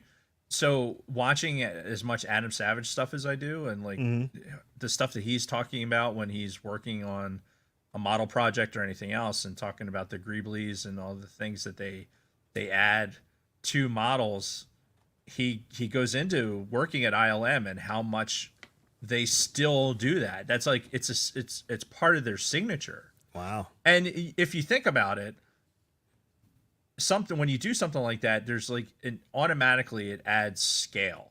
Yes. Right. If you're trying to do something, it automatically adds scale. And that came up a lot, because they were trying to make sure that everything was to the proper scale as they were making these models and everything. Yeah.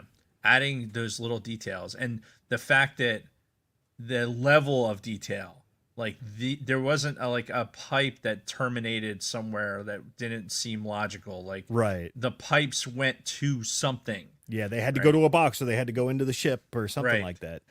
So that level of detail, because they were doing such close-up photography, you had to have that. You had to have that level of detail.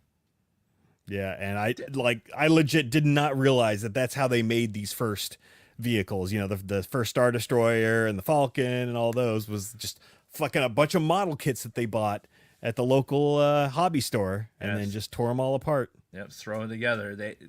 I can imagine walking in the room and like walking into Hobby Lobby and fucking just like, oh, here's just a wall. Like, I need tank parts, and pulling that off so you can have that. And how much would you, Dave Martin, love to know what pieces went into making that original TIE Fighter?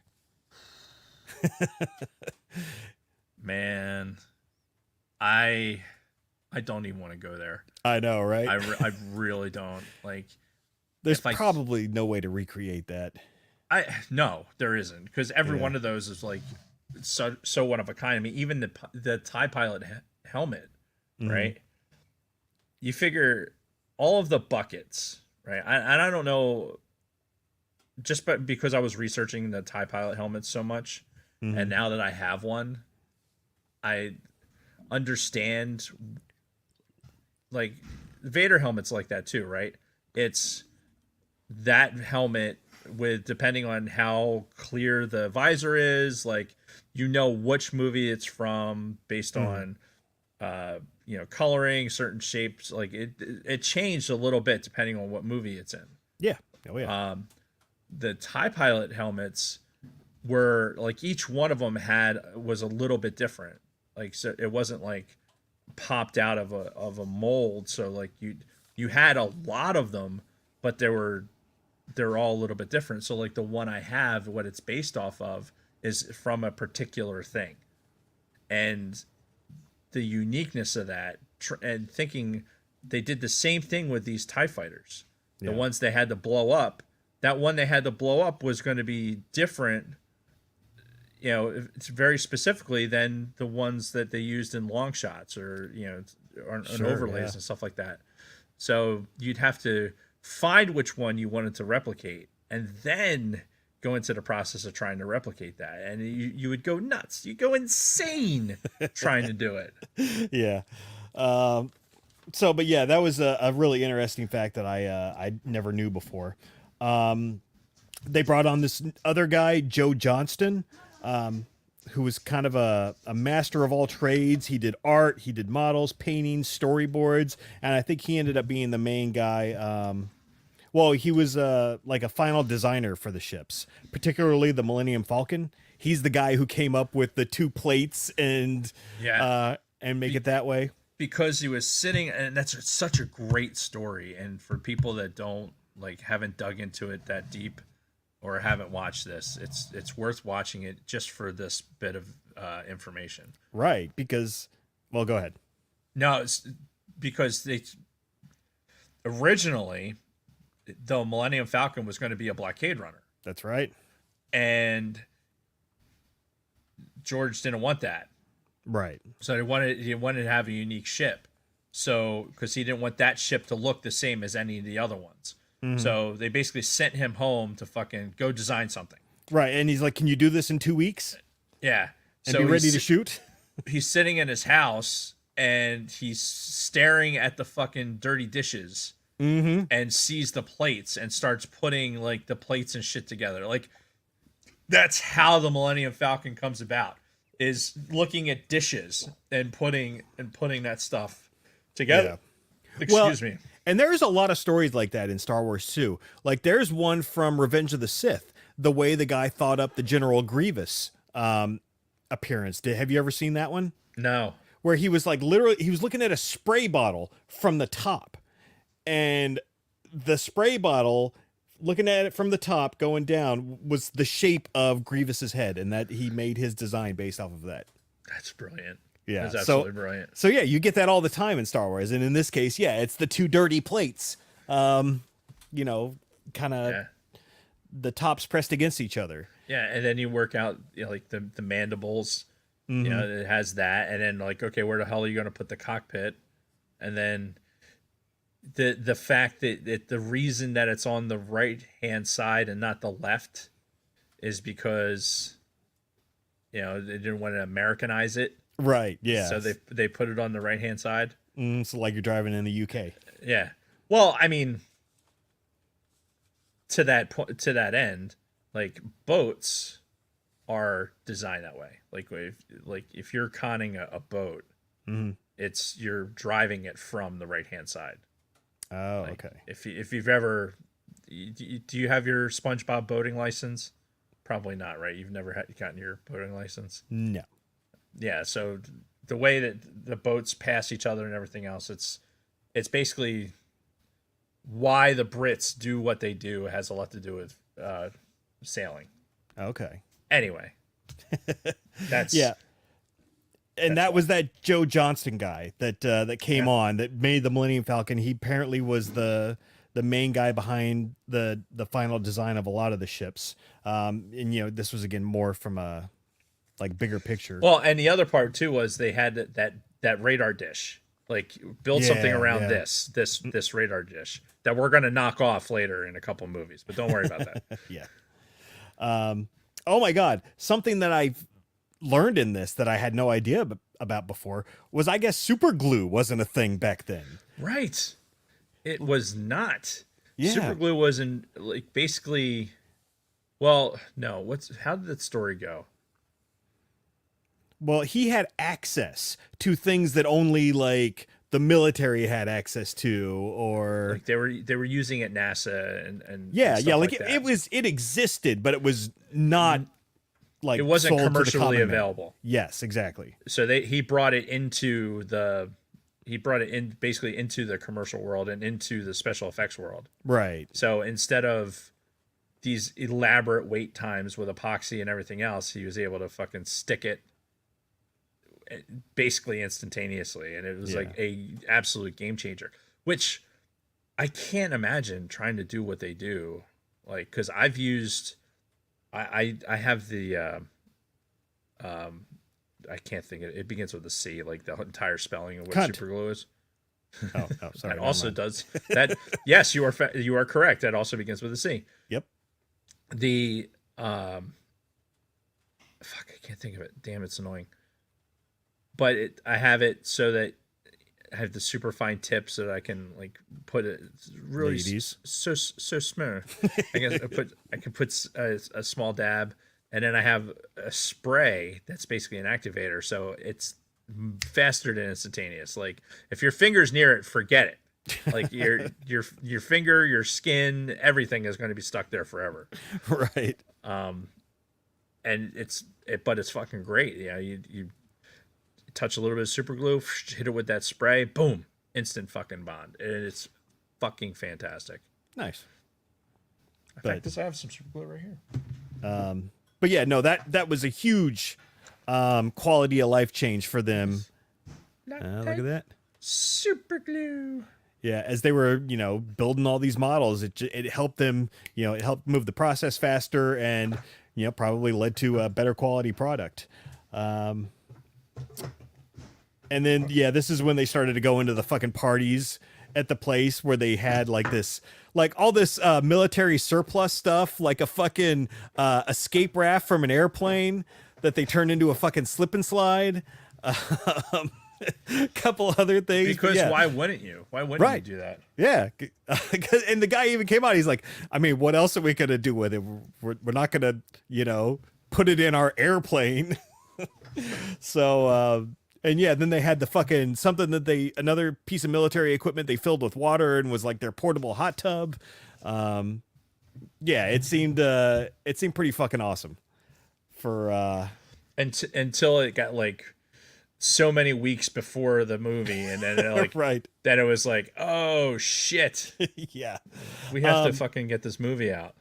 Yeah. And then, but before we get into that, they also brought on Harrison Ellenshaw, whose father was like a big matte painter at Disney. Mm-hmm. And he at first was kind of very hesitant to get into matte painting himself. And we've talked about the matte paintings in Star Wars, especially in the original trilogy, and how, oh my God, like that stuff is so beautiful and done so well, just perfect execution. Yeah. The idea, the actual idea that the planets that you're looking at are paintings. Yeah. These spaceships are flying into paintings. A majority of the celebration at the end of New Hope. That's not thousands of people. That's a painting. No. Yeah, it's amazing. It's absolutely amazing. Like knowing this detail now. I actually while we were talking, I brought up my my copy of the is that the making of? Yeah. The making of Star Wars, and it makes me want to go through it again. Mm-hmm. It's been a while. Did we ever actually do it for the show? I know I reference it a lot. Oh, you reference it all the time. Because there's so like this is the iPad version of it. Like all the interactive shit. Yeah, it has so much shit embedded in it, but I highly, highly, highly recommend. I can't recommend it enough. Yeah. To even more detail. Yeah. So this Harrison Ellenshaw, he initially didn't want to do it, but then George made a personal visit to him with all of the Ralph McQuarrie art. Mm-hmm. He showed him that, and he's like, "Oh, okay, yeah, I can get into that. I see what you're putting down." Right. And honestly, without the Ralph McQuarrie art, none of this shit gets off the ground at all. I mean, right. Rewind to when George was talking about trying to get studios to buy off on this shit. Like he needed, like he can't draw, right? But he could get his ideas across with his descriptions, but he couldn't draw. He needed Ralph McQuarrie. He needed these guys to be able to translate his. Yeah, exactly. Like, yeah. Okay. Yes, that's what I'm thinking. Mm-hmm. Like, that's what I want to see. Yeah. And, Ralph McQuarrie, another person that we have to thank for, being a major part in how all of this came to be. Yeah. Yeah. So, yeah, after seeing the Ralph McQuarrie art, he's like, okay, yeah, I'm in. And it was showing him doing a lot of the Death Star matte paintings, because a lot of the outer shots of the Death Star and even the inner ones are paintings. Well, oh, when he did like the big chasms, like when Obi-Wan went out on the ledge, he did all that. He really wanted it to have like a deep feel to it. Right. And then when Luke and Leia were out also, so he did all those inners. And it's so funny too, because like 1977, you would never know. You'd never know that was like, obviously you're not going to build a chasm that deep right. to film over, but you would think that you do it with some sort of practical effect, like like if you're on the Peter Pan ride at Disney, right? Sure, yeah, you just darken the bottom and make Right. it look like Make it smaller or whatever. Yeah, You know, so use force perspective. But no, this was used a fucking painting and put it in front of the camera yeah, and shot the shot, and it fucking worked. Yeah. It fucking worked. Yep. And so yeah, we're introduced to all these guys and all their specialty, and then they're talking about building the equipment and everything, that the long days that it took to build this shit and to get it ready, get the models ready. And they're like, so like actually filming, like putting stuff to film was low on our priority list, but we heard George was coming, so we put a couple of shots together. And the very first shot that they did was the escape pod dropping. Mm-hmm. Like that was the first special effects shot that Right. ILM shot for the movie. Yep. Shout out to the escape pod. Yeah, and it was great. It looked fantastic. Mm-hmm. And then the other one was like the gun on the Death Star on the surface in the trench. Yep. But those were the only shots they had. And George was visiting. I think they said it was like November, January, maybe. And he got there, and that was the only stuff that they had to present to him. And that's when the story you were talking about before, when he damn near had a heart attack. Yeah. Like, and yeah, for the rest of the time, George was in just like full on panic mode. And who can blame him? I mean, honestly, it's like fuck. I have a movie that has to get out. Like this is fucking full blown. I don't blame him for having a fucking panic attack. Honestly. Mm-hmm. And then I didn't realize this series is directed by Lawrence Kasdan, guy who wrote some of the best Star Wars scripts out there. Yeah. So very cool that he's still involved in this stuff. That's why I opened this other tab. Why?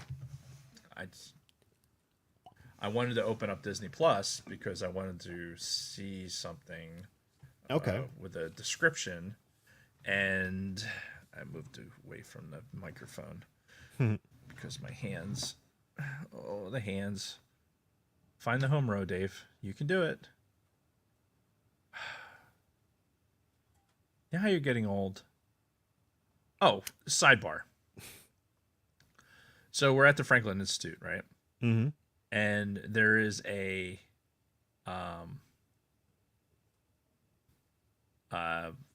like this thing. We walk into the electricity demonstration area. Yeah.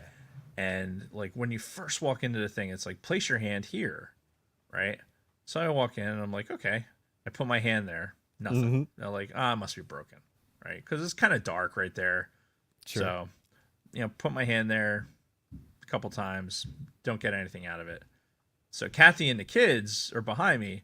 They put their hand there and like, oh, damn. I'm like, what? They're like, you didn't feel that? I'm like, no. And I thought they were fucking with me. Right. No, apparently it was almost like a TENS machine type, like you feel like that little shock. Uh-huh. Right? I didn't feel shit. Oh boy. Like literally nothing, dude. Huh. I went back over there and I'm like, I had to like press my fucking hand down, like my full shoulder pressing my hand down on this fucking thing. And I'm like, you guys, like, they're like, yeah, well, and Kathy even went and did it. And she's like, well, at first I was going to fuck with you, but yeah, I definitely felt something. I'm just like, oh my God, what the fuck? Are your nerves dying? I don't know. It was so weird, man. It's getting old sucks. Indeed it does. Anyway, beats the alternative though. Getting younger? Dying. Oh, yeah. Anyway, so episode 2 is on the bucking bronco, which they kind of allude to as just George for the rest of the production of Star Wars. He's constantly on the bucking bronco because so much shit is constantly going wrong in one place or another. And this kind of starts as, a history of George Lucas. It goes back into his days in Modesto, and which, sidebar, Kristen and I used to live about 30 minutes from there. And we even saw a a movie in the theater that George used to always go to when he was a teenager. No shit. Yeah. So anyway, and it talks about his interest in drag racing and cars and all this other stuff. So I mean, if you've done any kind of looking at the history of George Lucas, you're gonna see a lot of the same stuff. The cars especially, that's like the big thing for him. Yeah. And then, but it went into the fact that he went to college after high school as opposed to like going out to work with his dad because Vietnam was going on at the time. Well, So, and his dad had a business set up. Like Yeah. he was basically being groomed to take over this business, and yeah. he didn't want to do that. He didn't want to do the same thing over and over again. So yeah, in college he got into filmmaking, and that's when he made the THX 1138, the Well, he college version. He didn't start as a filmmaker. Like his original major was something different. I forget. Oh what it yeah, was. yeah. It was shit. Probably mechanic, right? I'm sure he probably No, wanted to... it wasn't. It was like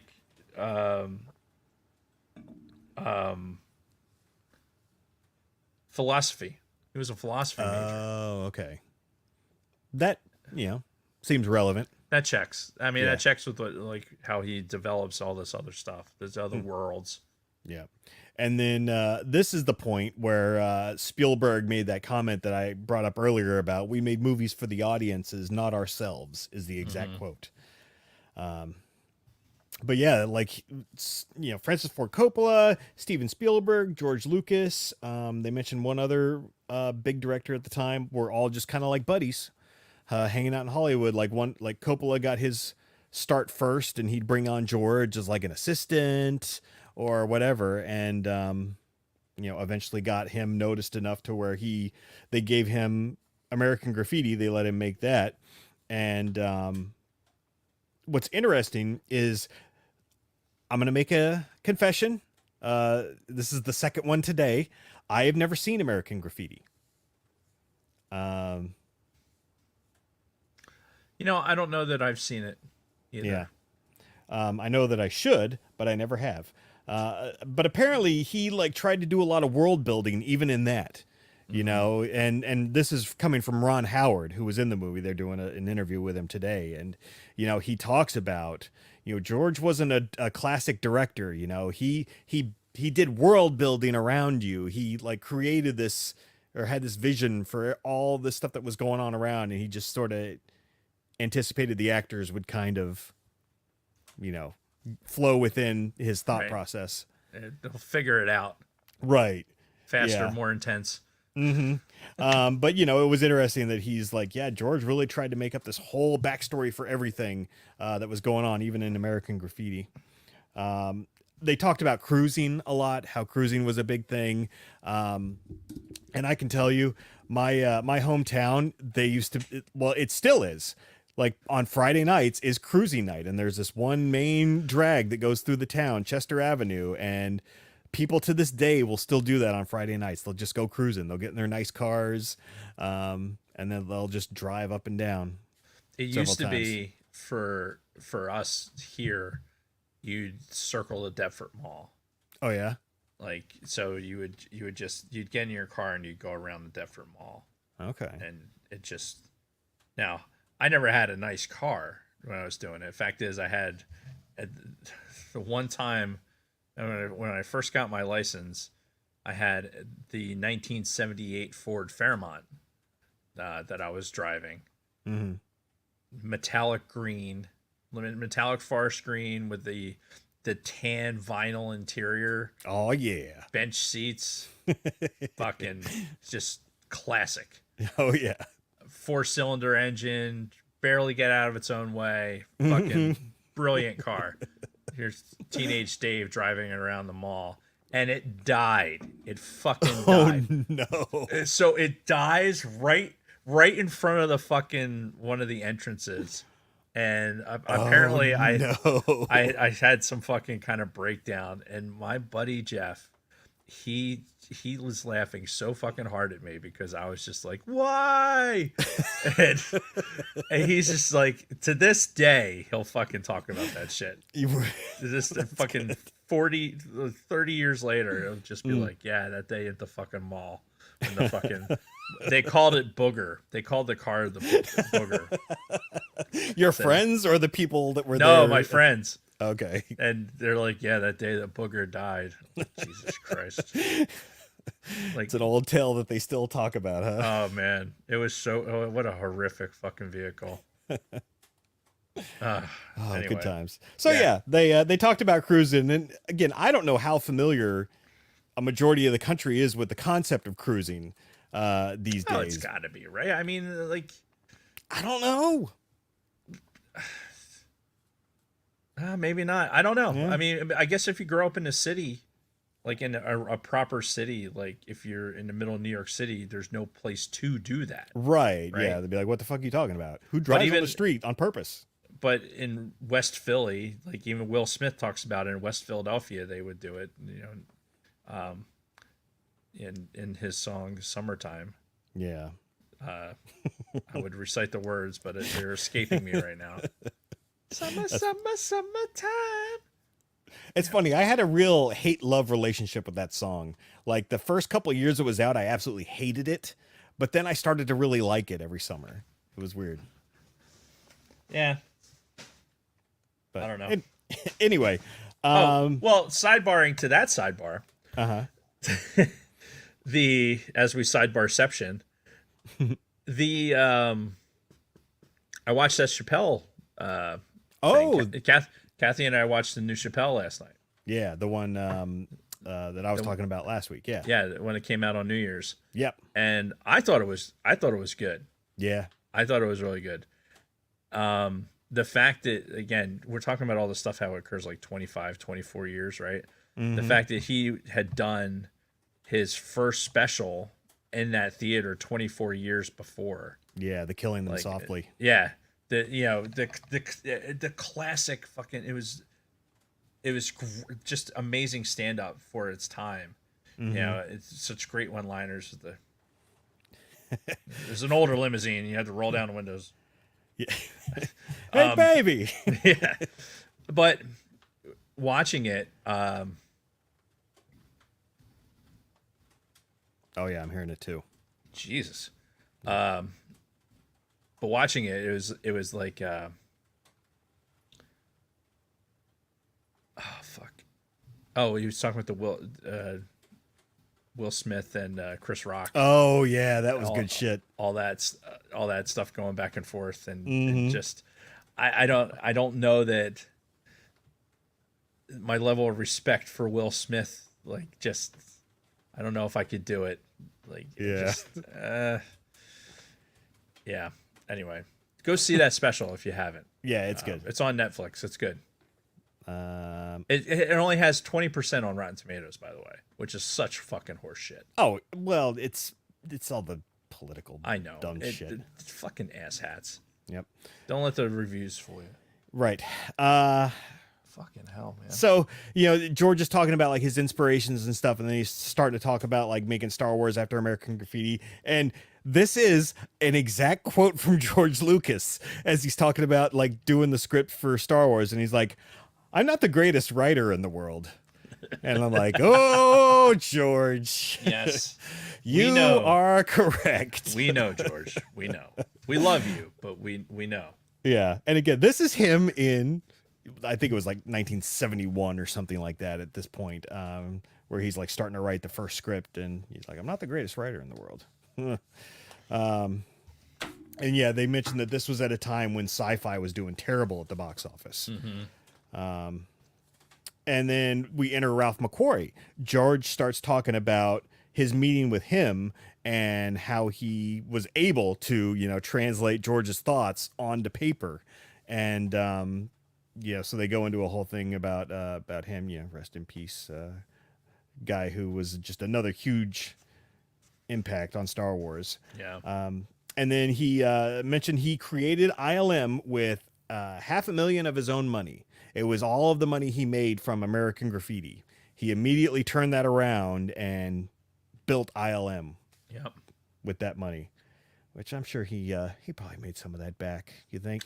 I think he made a couple dollars of that back. Yeah, I think that investment paid off.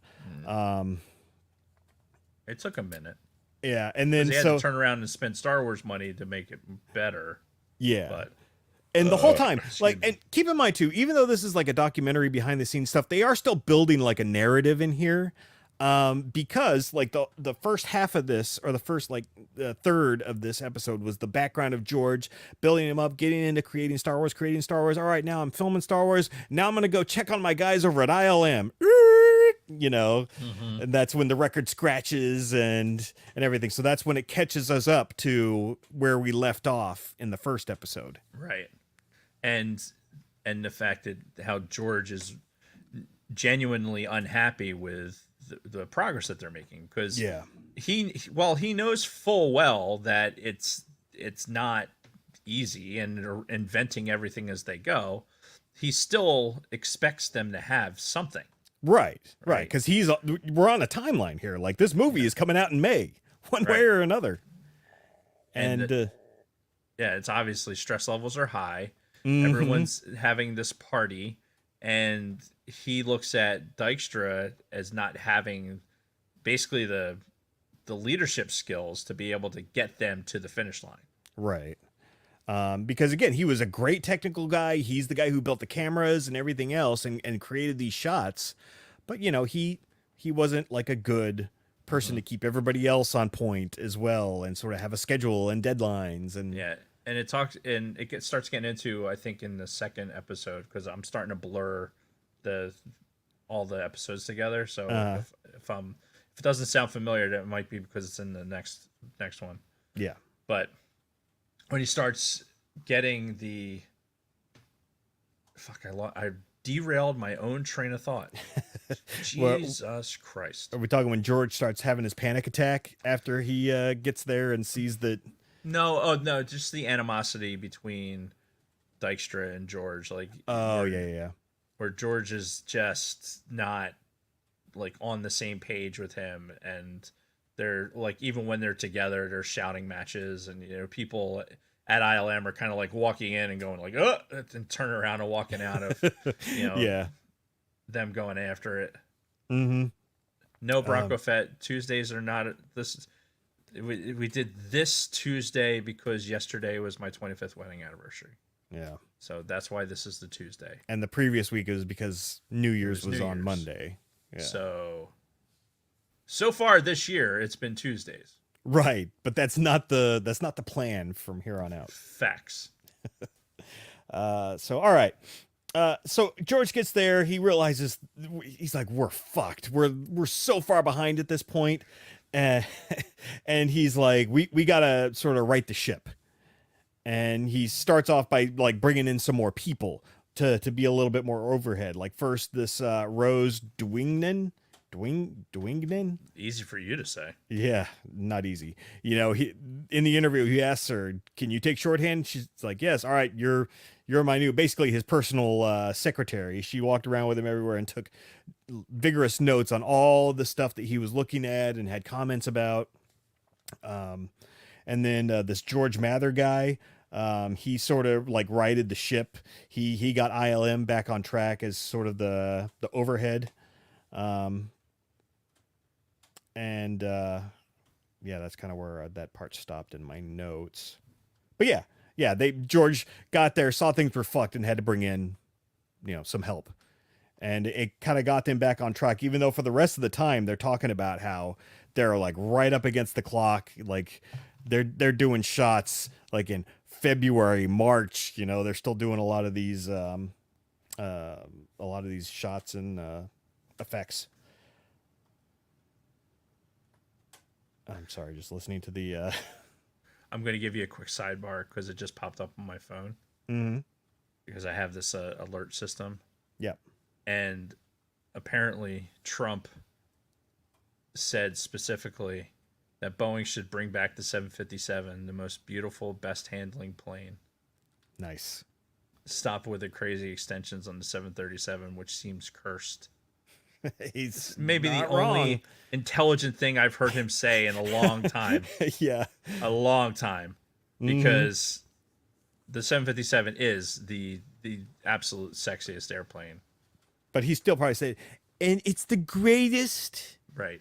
airplane that's ever been invented. Right. And the only reason he says this is because he owns one. Like his plane is a 757. Oh. With Rolls-Royce engines, by the way, the proper engines to have nice. on set airplane. Anything else is a fucking imposter. Posers. Yeah. But yeah, I that popped up on my phone. I'm like, that's really fucking funny. As I'm surrounded by 757 shit. Oh yeah, yeah. We're a little biased when it comes to that. We are. We only have probably between the two of us probably like what 6,000-7,000 hours on a 757. Yep.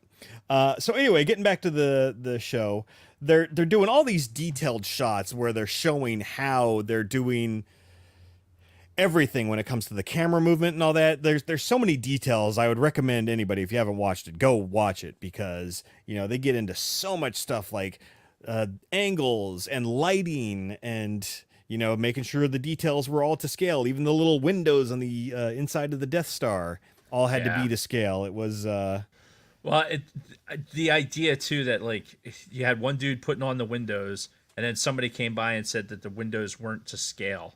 And that they had to pull all those windows off to put the right windows on. Like, holy shit. Just fucking crazy. Yeah. I liked the scene too where they were talking about how they built the Death Star surface. Like they only used like 4 different tiles, like molds for different tiles, and then they kept repeating it.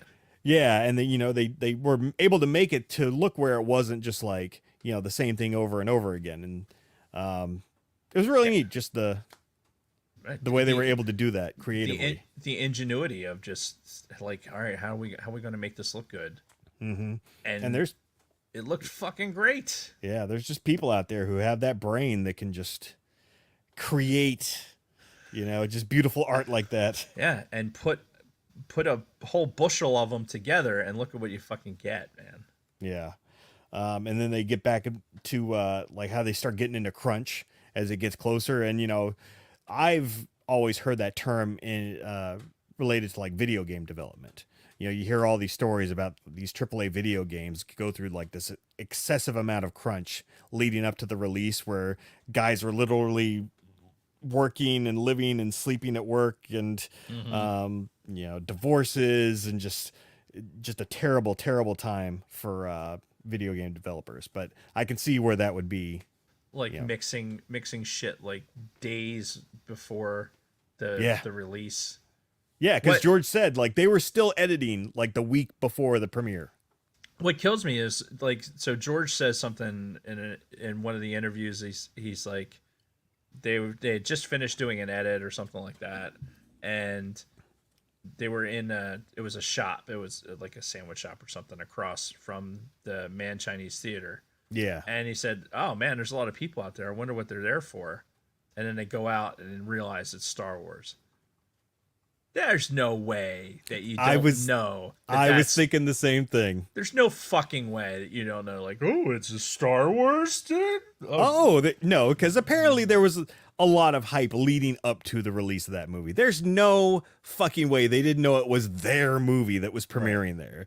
Like you're eating across the street from the fucking place. Come on, buddy. Come on, buddy. Yeah, and that could have just been clever editing too with the people who cut the documentary. But either way, there's no way that's the whole truth.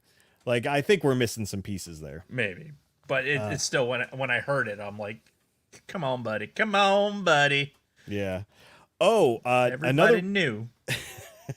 Another cool scene that they went over was after George had filmed a lot of the cantina with the actors and everything, he felt that it still looked small, didn't look like there were enough aliens. So he tasked these guys again within a couple of weeks to make a bunch more aliens and make some more scenes that he eventually filmed in California and cut into the movie. Yeah. And there's scenes that are like, to me, they did a good enough job with like replicating the cantina walls and everything that until I watched this documentary, I just assumed it was all shot in the same building. Yeah, seamless. Yeah. They made it seamless. And they obviously had to hodgepodge together a lot of aliens, quote, Yeah. to do it. More interesting than that to me was they had the guy, I can't think of his name, with the stop motion guy. Mm-hmm. And George found out he was a stop motion guy. I was like, hey, Yep. could you do, like, I have this chessboard thing I want to do. George Mather. There you Or go. no, that was the guy that got them back on track. Never mind. Carry on. He had been working on something else, and when George found out stop motion, and say, hey, we were thinking about doing the chess scene just, like this. Can you do something with stop motion? Like, and he's like, yeah, sure. And so he came up, he designed the aliens that they used and showed prototypes to George. Like, okay, let's use the pink one and the blue one, and we'll have them doing this. And it's like, okay, they did it in a matter of weeks. Yeah. Like a couple of weeks. This was way towards the end of production too. Built the models, shot it, and fucking, it's such a throwaway scene. It really is, but at the same time, it's so important. Yes. I've got stupid in stereo. No, it 100% is one of those super important scenes for the franchise because it's showing you the future. Really, it's the first time where you're looking at it as like, this is something otherworldly. Yeah. Like, and it's because being it was a demonstrated. hologram. Yeah. Yeah. All right. The Leia thing was fucking cool. Now you're seeing it again. There's like this moving and interacting. It's just it's like a wow. video game, which at this time in the 70s, like I think that was kind of the start of the arcade boom. Was like the late 70s, right? Like the Pac-Man and Pongs and all that. So I don't know. I was 3 years old. Right. I'm just saying though, like arcades were starting to be a big thing. Video games were starting to be a big thing. So this is like, this is this futuristic video game with these moving holograms and everything. Mm-hmm. And apparently there was they had, because they were going to do it with like actual people dressed up as like chess pieces. Oh yeah, yeah. But another movie had just done it. Mm-hmm. So, and George is like, nah, we can't do that now. Yeah, and they showed scenes from that movie too, and it was, interesting looking, but would have right. I don't think that would have worked in Star Wars. No, not what they did was I can't imagine it being anything else. Like that chessboard or I in the back of my brain right now is running the search routine for what the name of that game actually is. Yeah. And that echoes something that George said in this too, where he's like, I don't want to do something that's already been done. I want to do something different, new. And that was his mindset the whole time during production. I want to do something new, something different, something better. Like we don't have anything to be able to do that with. It was like, all right, well, then make it. Do it. Yeah. Do it anyway. Yep. We can't do it. All right, well, do it anyway. Yeah. And they eventually did.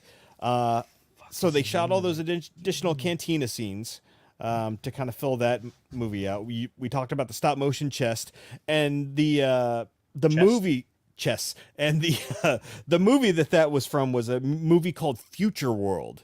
Yeah. I don't think that was as big as Star Wars. I don't think so.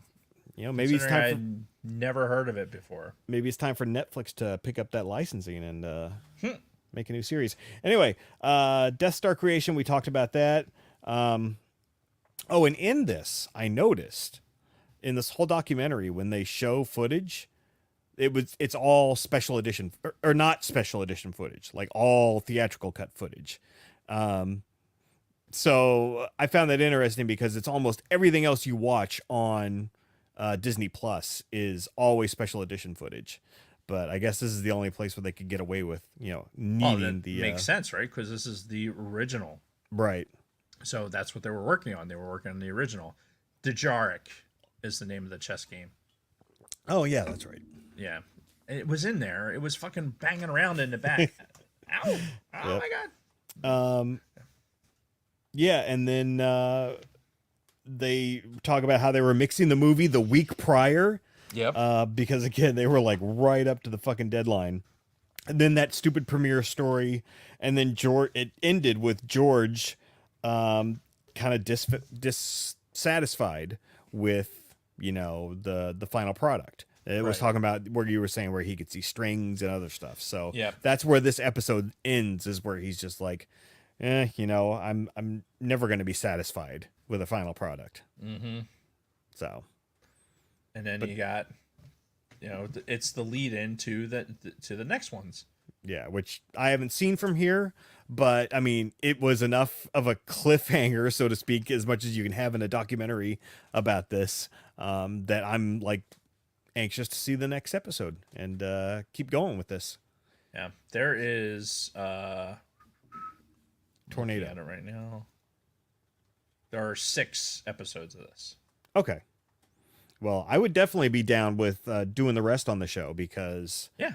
they're good. Yeah, I mean it's an hour long too. It's not like there's never. It's good content. Yeah, for Just- sure. And that's pretty much it for this week. I Yeah. think next week we're finally going to get to, from a certain point of view, Return of the Jedi edition. We're not going to do the whole book. We're going to pick a handful of stories and hopefully get those out to you folks several days early. So if you want to read along, you can do so. And Yes, yeah, yes, I think that's it. yes. And good time to end it because the wind just picked up again. Yeah. So We got lucky. We were able to. Hopefully, Big Sweet got his power back because I know he. oh, he lost his. Yeah, he had mentioned in the chat that he lost power. So hopefully, Yep. We'll be thinking of you, buddy. yeah. And we got to think of a show topic to bring him on for. Yes. Anyway, is that it? We gotta think of show topics just in general. Oh yeah, yeah. Because we're kind of just winging it right now. Yeah, which is fine. I mean, we'll do it live, but Yeah, we will.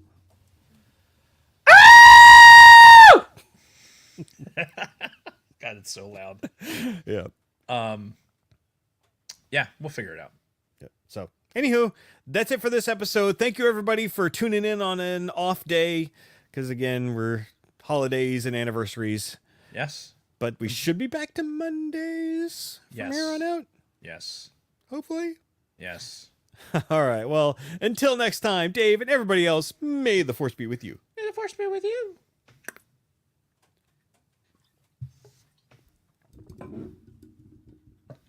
Okay, now what do I click?